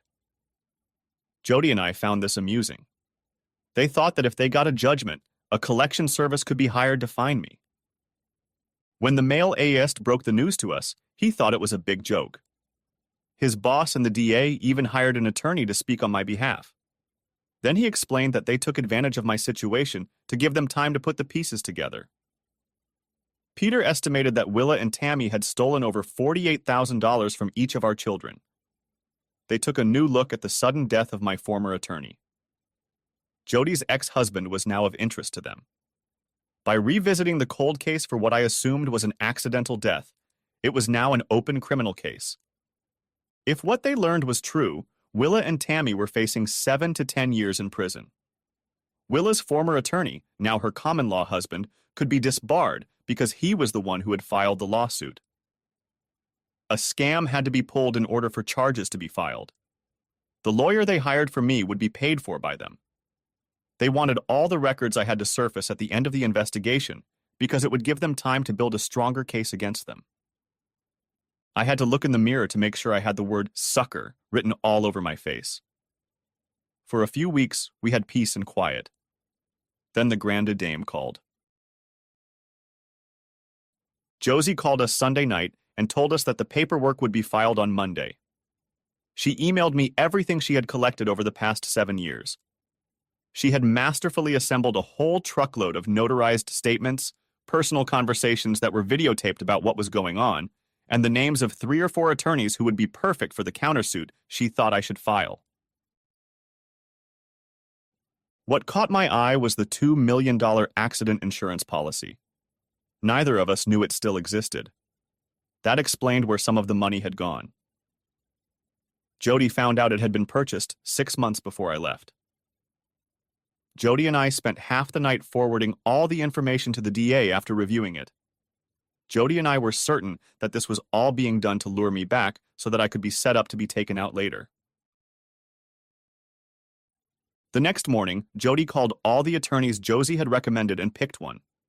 Everything we had, we emailed them along with a huge retainer. As soon as Willa's team filed the lawsuit, I would send it to them to serve it on them before it came to me. It was Friday morning when Jody called me. Josie was getting ready to leave, bringing the Quests with her. They had left Paradise Thursday night, stayed overnight at a hotel, and were due to arrive tonight. They left in the dark of night in case they were being followed. That told me that things were starting to pick up on that end. Jody and I decided it was best to close up store on Saturday and have a real long weekend because of the family. Peter was riding with Connie and their son. All Connie knew was that they were going to visit Jody. It was almost 7 p.m. when we saw a Ford Explorer and Escape pull up in the driveway. When they pulled up, we saw 4 adults sitting in the 2 cars. Jody noticed my concerned look and took my hand in hers. My truck was parked inside the garage, so I knew no one would guess I was there. We watched them get out of their cars. My wife Jody asked, "Who's that with Josie?" "That's Peter, his wife, my oldest Connie, who is holding their baby," I replied. "And Karen, my second oldest." "Are you ready for this?" Jody asked. "As ready as I'll ever be," I replied, lifting our oldest. Lifting our youngest in her arms, Jody opened the front door. We all came out as a family to greet our guests. I was the last person my daughters expected to see. Karen instantly burst into tears. I handed my son to his great-grandmother and took Karen in my arms, holding her tightly against me. Connie, after handing her son to her husband, came over to me as well. It took a few minutes before my emotions began to return to normal. Both of my daughters had turned into very lovely ladies. Seeing them standing side by side was a memory I will never forget. "Good to see you again, Peter," I said as I shook his hand. After the introductions, Jody served us all a huge dinner. It was a good thing Jody had prepared everything we needed: beef shoulder, mashed potatoes, gravy, fresh homemade scones, Yorkshire pudding, and string beans. A hot apple pie, fresh out of the oven, for dessert completed the meal. After the kids settled down, we started discussing everything in the world. "First of all, Art, it's okay for me to call you Dad," Peter said. I nodded my head affirmatively. "Then, Dad, the DA now believes that Jody's ex's car was the car that was in the way of your lawyer's car when the accident happened. We found the current owner and are now doing a paint comparison. If we can make the connection, he will be charged with manslaughter," Peter explained. "The fire that destroyed his office that same night was always treated by fire inspectors as arson. He can be seen in the video in the background watching the building burn. Since Willa and her attorney have sealed the divorce papers, they believe there are no documents to prove what really happened. They filed a lawsuit against you this week." Jody looked at me and burst into tears. "I always thought you were overprotective when you moved me here, and now I see that you weren't. I thought the questions you were asking my grandmother were overly persistent. I realize now that you needed to know what kind of person we were dealing with before deciding on a plan of action." "Willa and Tammy received your lawsuit on Thursday," Josie said. "They must have realized I was communicating with you. We were afraid they would start harassing me, which is why we came here in a hurry." "Grandma, we got your house ready for you to move in," Jody said. "It's already furnished, so all you need are clothes." "I took most of it with me in the car," Josie said. "Connie has agreed to ship the rest to me along with any personal items I want to keep, like antiques. I gave her power of attorney to sell the house and furniture. It was time for me to get out of Paradise as soon as possible." "I'll drive back with Peter and Connie and rent a truck to haul it all out," I said. "It's time to find out if we're thinking right," I said. "What kind of thinking?" asked Peter. "That the lawsuit they filed against me is a ploy to lure me out," I said. "Considering I have $2 million worth of accidental death insurance on me, it's clear that the death of my former attorney was a test to see if he could work with me." Peter, Connie, Karen, and Josie's faces turned white. It was as if they were seeing the light for the first time. None of them had seen the game plan, nor could they understand why. It wasn't until they heard my thoughts that they pieced it all together. "My God, they were planning your death, Dad," Connie said, "even before you left town. You knew about it. That's why you left the way you did." I replied with a broad smile. "I had a good idea at the time, but even my lawyer didn't believe it. He seemed to have experienced firsthand that I was right. Peter excused himself to make some important phone calls. This gave my daughters, my wife and I, time to get to know a little about each other's lives.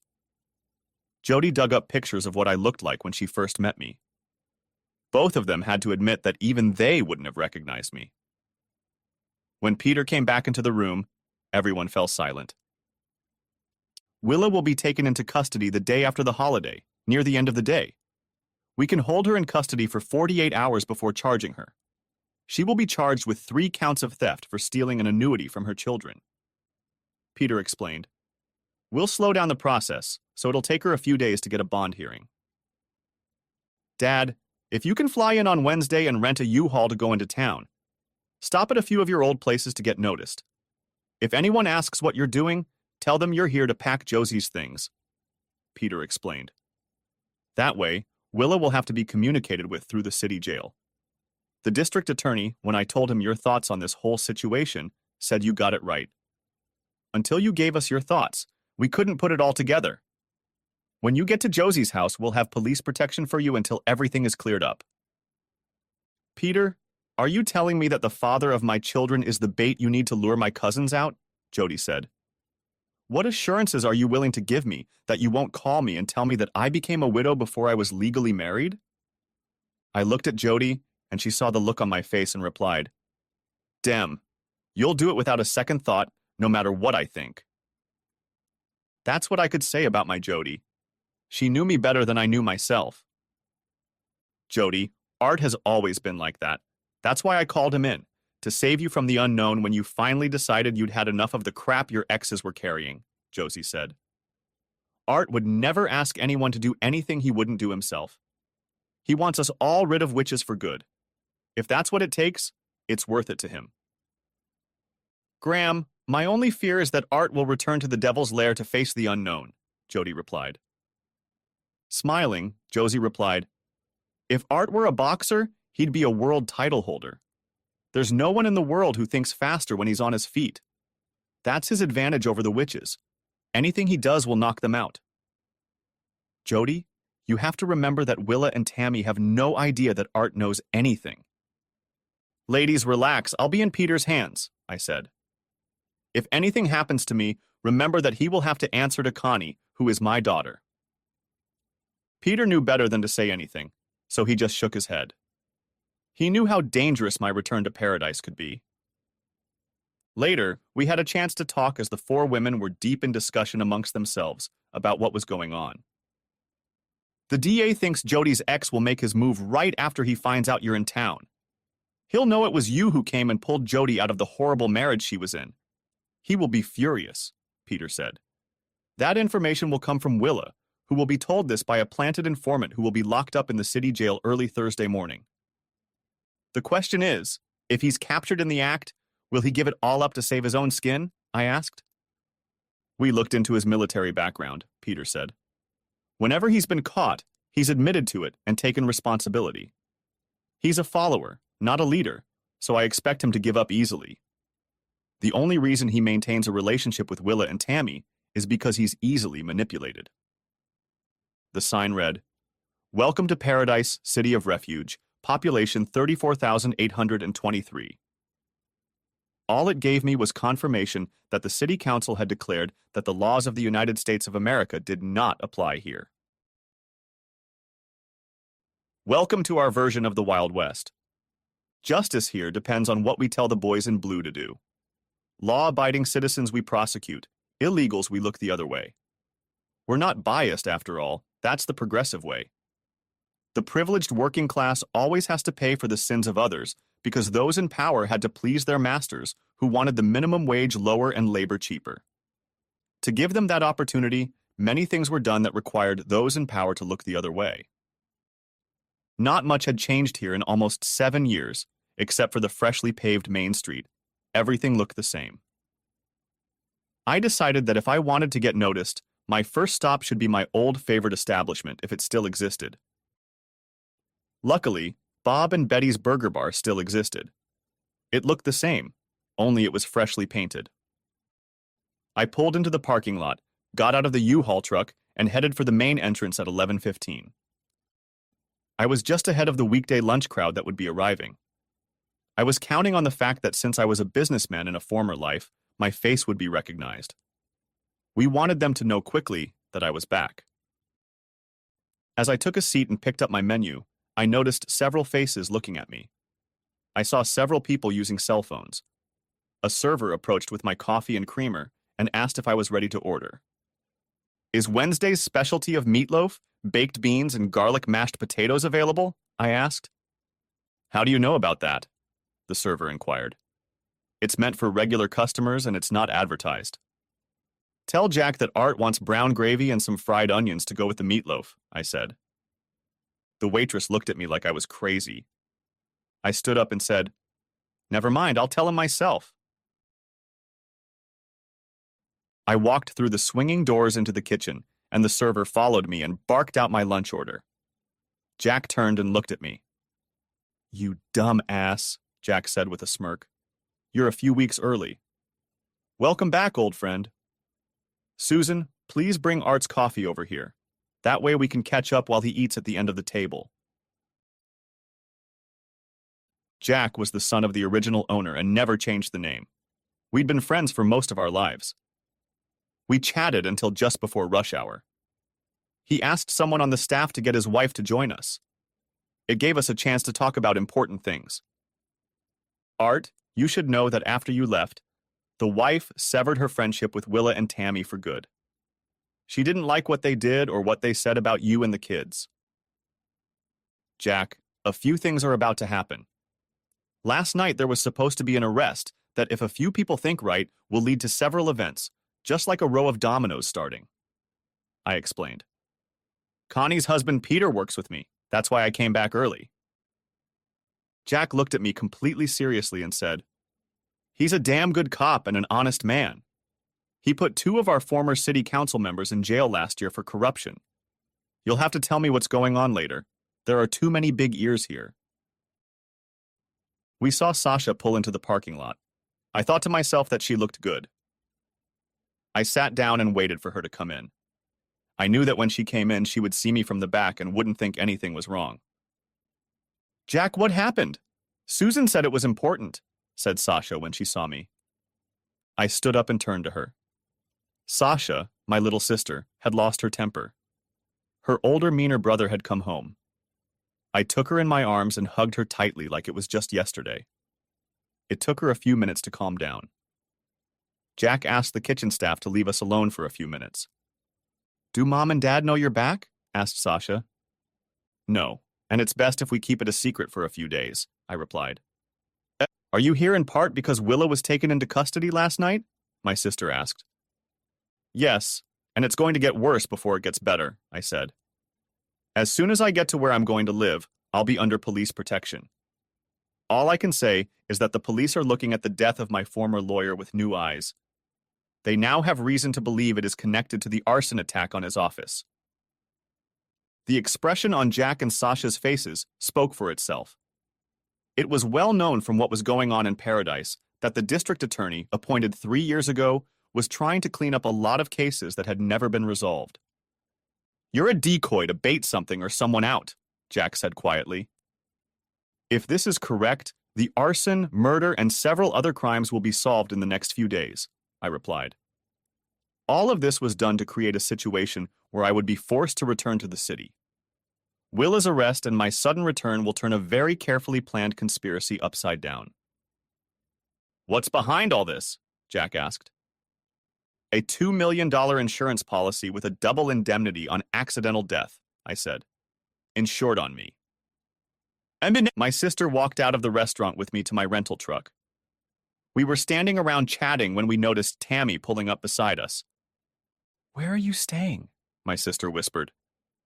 "At the Grand Dame's house. I'll be moving her stuff to the new house," said I. She wanted to be away from whatever was about to happen. "Josie left town. Why?" asked Sasha. "She wants to be near her granddaughter and our 2 sons," I answered with a smile. "Jody and I have been together for over 5 years. We have 2 boys who recently turned 3 and 4. My sister was in complete shock. "How is it that you and Jody are together?" "Josie and I have been in touch the whole time," I explained. When Jody needed help getting out of a failed marriage, her grandmother called me. I came and moved her to where I lived on my own. We believe it was her ex that caused my lawyer's death and the burning of his office. Do Tammy and Willa know that you are aware of what is going on? Asked Sasha. No, but they'll start to find out what's going on when they start making their moves, I replied, as Tammy started walking toward us. Art, I need you to drop part of your lawsuit against us, Tammy said. The district attorney will file charges against Willa within 48 hours. Unfortunately, my attorney says we can't do that because Willa has filed a new divorce petition seeking desertion, abandonment of the child, and back-child support, I said. Until the court rules on her claims, things have to stay as they are. You can't say that. How are we going to be able to bail her out with no assets? Tammy said. You have a court order to freeze everything. Maybe your father would be willing to help by putting up his house as collateral, I said. After all, you're both his daughters. Tammy turned and walked away disappointed. Willa and Tammy's father has nothing to do with either of them, Sasha said. Not since he found out about Seth's true origins. He says they turned out to be just as evil as their mother. That brought another smile to my face. Finished with that, I got in the U-Haul and drove towards Josie's house, stopping at a few places to pick up packing materials. 3 hours later, I was already reversing into the driveway of Josie's house. Taking advantage of the large mirror, I put the car as tight against the garage door as I could. Once outside, I locked it up.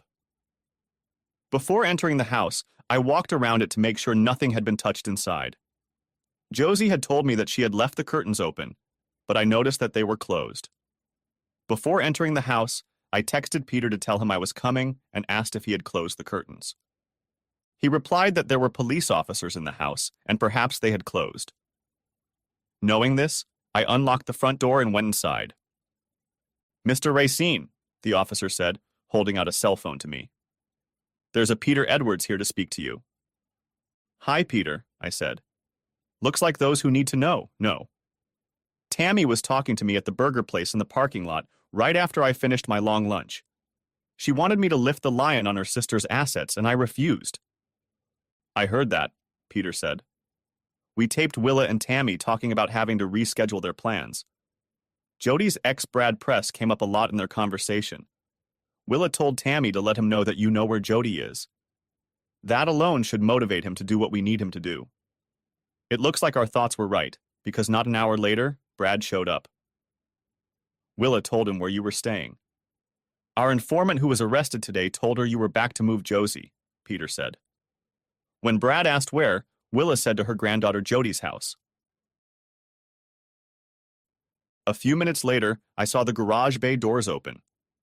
Climbing into the box of the van, I pulled out bundles of cardboard boxes, unloading all the things I needed to start packing up the house.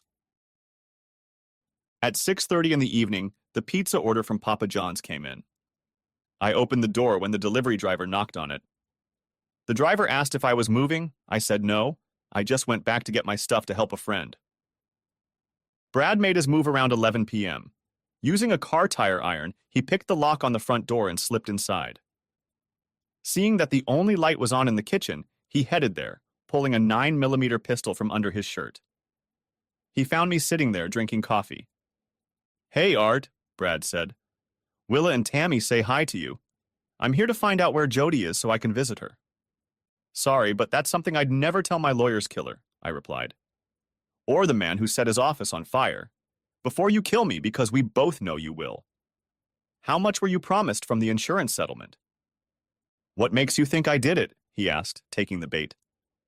Because you look like someone they could convince through manipulation, I said, to do their dirty work for them. So how much of the $4 million on the accidental death policy on me did they promise you? $4 million, and they told me it was only for $750,000, he said. I laughed and then said, Did you know that Seth is actually the son of Tammy's first husband? His face turned white. You see, George and I have been manipulated and used by both twins for years, I said. My attorney, working on my divorce, sued George and Tammy for everything they had. Brad's face went white. That's why I knew Willa suing me for desertion and back child support was a scam, I said. The divorce was finalized and only needed her signature to finalize it. She needed to manipulate me into coming back. That's when I put it all together. You're just another patsy they played. So ask yourself, what are their plans for you? My divorce only put their plans for my death on hold. You removing my lawyer has put their original plan for me back in play. You have the opportunity to set them back for years, knowing them as we know them. What does your intuition say? It's hard to watch a fool come to the realization that as soon as he's needed, he'll be taken out. I'm screwed either way, Brad said. The fact that your lawyer lost control of his car and hit a tree at 70 miles an hour is manslaughter. Manslaughter would get me life, I said. You can get 5 to 10 for manslaughter, but murder is life. When I'm dead, they can claim you were mad at me because of Jody and didn't know what you were going to do. Did they set you up to victimize you because most accidental death policies don't cover murder? If you were in my shoes, what would you have done? Asked Brad. You'd make a pittance, turn in the state's evidence, and hope your cooperation would be taken into account. That way, you'd get revenge on those who were probably planning to take you out, I said. Brad put the gun on the table and said, "Call the police." I said, "Brad, turn around. They are standing behind your back." Next chapter. Connie watched her husband on the phone and wondered what was wrong. Peter had told her that her father was at Josie's. A late call on his cell phone woke them both up. While he was talking, she put the kettle on to make them both hot chocolate. When Peter picked up the phone, he was smiling. "Your father surprised us all tonight," he told his wife. Brad broke into the house to destroy it and wanted information on his ex-wife. He talked Brad out of it and basically forced him to confess everything. The undercover cops videotaped the whole thing. Connie froze with surprise.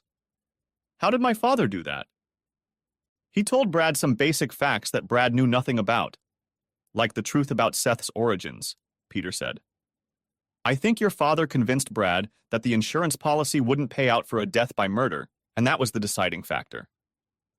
Even I don't know if that's true or not, but it created the doubt necessary for Brad to accept the consequences of a lesser offense instead of life in prison without parole. Aunt Josie used to say my dad was a quick thinker, but this is something I didn't expect.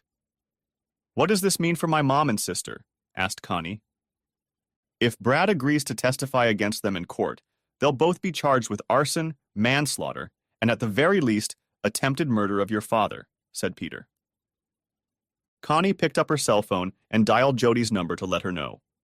The two of them made a plan. Josie would watch the kids for a couple of days because Jody was going to the airport to catch a plane.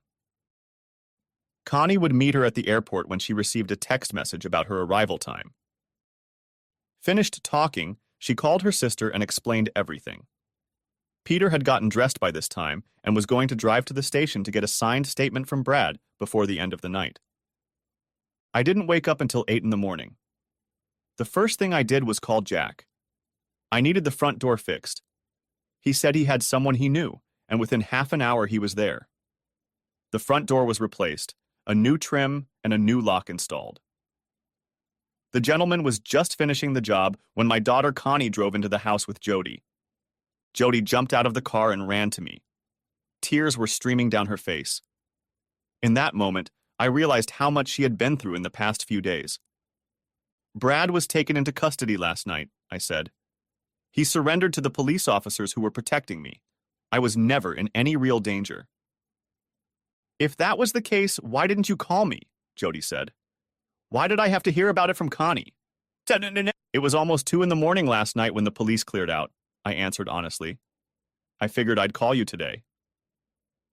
I put my arm around my wife and pulled her tightly against me, then said, I promise I will never put myself in that kind of danger again. As soon as the repairman finished his work, we locked the car, putting her luggage away, and went to my brother's restaurant to eat. There we were met by Karen, Sasha, and my parents. Jack's staff had to move 2 tables so we could all be seated together. Jody was properly greeted by everyone. Our breakfast, when it arrived, was top-notch. Jack was so excited about what had happened that we ate it all. My parents were very happy to learn that Jody and I had two sons, named Carson and Hunter, after both of my grandfathers. I think my parents went through all the pictures of our children and ourselves that Jody had saved on her cell phone. My daughters opened up and told them about how they took Josie out and discovered me. We were still there when Peter joined us. I noticed he looked tired. Willa and Tammy are in custody right now, Peter said. Brad has made a clean confession to everything, including his original intent to kill his father. He will be charged with arson and manslaughter when he testifies in the witch trials. Tammy and Willa are charged with 3 counts of grand larceny, 2 counts of conspiracy to commit murder and fraud.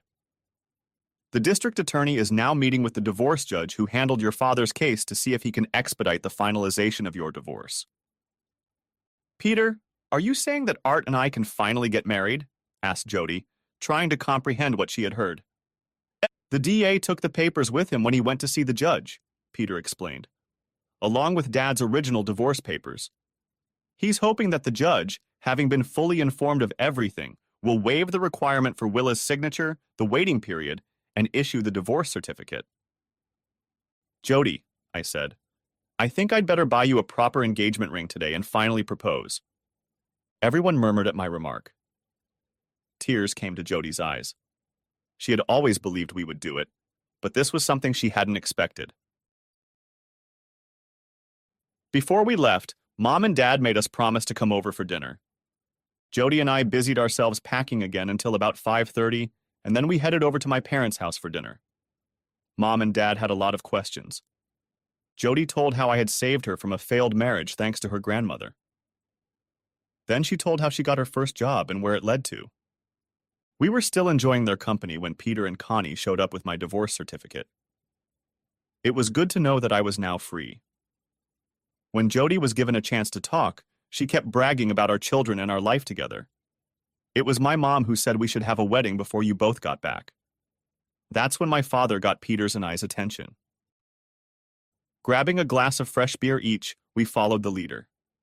We ended up moving into my dad's den because we couldn't get a word in edgewise. When word got out that Tammy had been arrested, people started calling in with more information. Half of the DA's staff had to help us. Turns out what we knew was only scratching the surface of what the couple was up to. Now it looks like the mayor will go down with them. And what's going to happen to Willa's common-law husband? I asked out of curiosity. And how deeply involved was he in all of this? He'll probably be disbarred, but he'll be involved in raising their children. Nothing we've found so far links him to the witches, said Peter. Has anyone notified Aunt Josie? Connie looked into the room. Jody's daddy wears a size 6.5 ring, in case you were wondering. A few minutes later, Peter and I were on our way to the mall where he bought Connie a set. Knowing Jody's taste, I bought a 3-ring engagement set. When we returned, we were pleased to find that they didn't know we had left. I was on the phone with Josie when Karen and her boyfriend showed up. The house was full, and we all moved into the living room.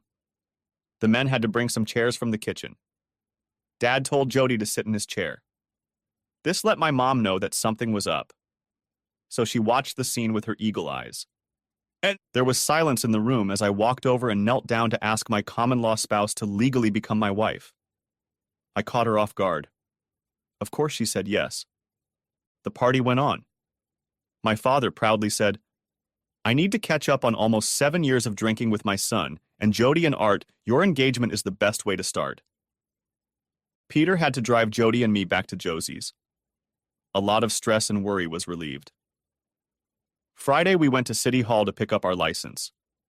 Jody found out she had gotten into Connie's wedding dress. Jack agreed to be my best man. Karen became Jody's maid of honor. The DA agreed to do the actual ceremony. I had to buy a suit at Macy's. There was no way my future girlfriend was going to let me marry her in blue jeans. On Sunday afternoon in the backyard of my parents' house in the presence of the entire family, we said our vows to the admiration of everyone. Even the twins' father was present. We told everyone we didn't want any gifts, but my former father-in-law pulled an envelope out of his vest and handed it to me. Colin, this is not a wedding gift. It's your early inheritance, he said with a smile. The rest of my estate will go to your daughters. I slipped the envelope into my suit and forgot about it for the rest of the day. Everyone in attendance videotaped the entire ceremony and texted it to Aunt Josie. Someone asked where we were going on our honeymoon. Jody's response was, "After everything we've been through, once Grandma gets settled in the new house, our honeymoon will consist of a week in Florida and a week in California where we will enjoy what Disney has to offer with the kids. Because without family, we wouldn't be where we are today." Before we headed home the next day, I handed Jody an envelope. Inside was a bank promissory note for $100,000 with a note on it. It read, "Thank you for helping to fix karma. I always thought the twins killed their own mother. I will enjoy watching them get the reward they deserve for their deeds. And so will my granddaughters." Jody put the envelope in her purse without saying anything to anyone. After hugging my daughters and my parents, Jody and I climbed into the U-Haul car. We drove home without thinking about the fact that we were finally free of all the past. The end. Thanks for watching. I hope you enjoyed it. So subscribe to my channel and watch the next video.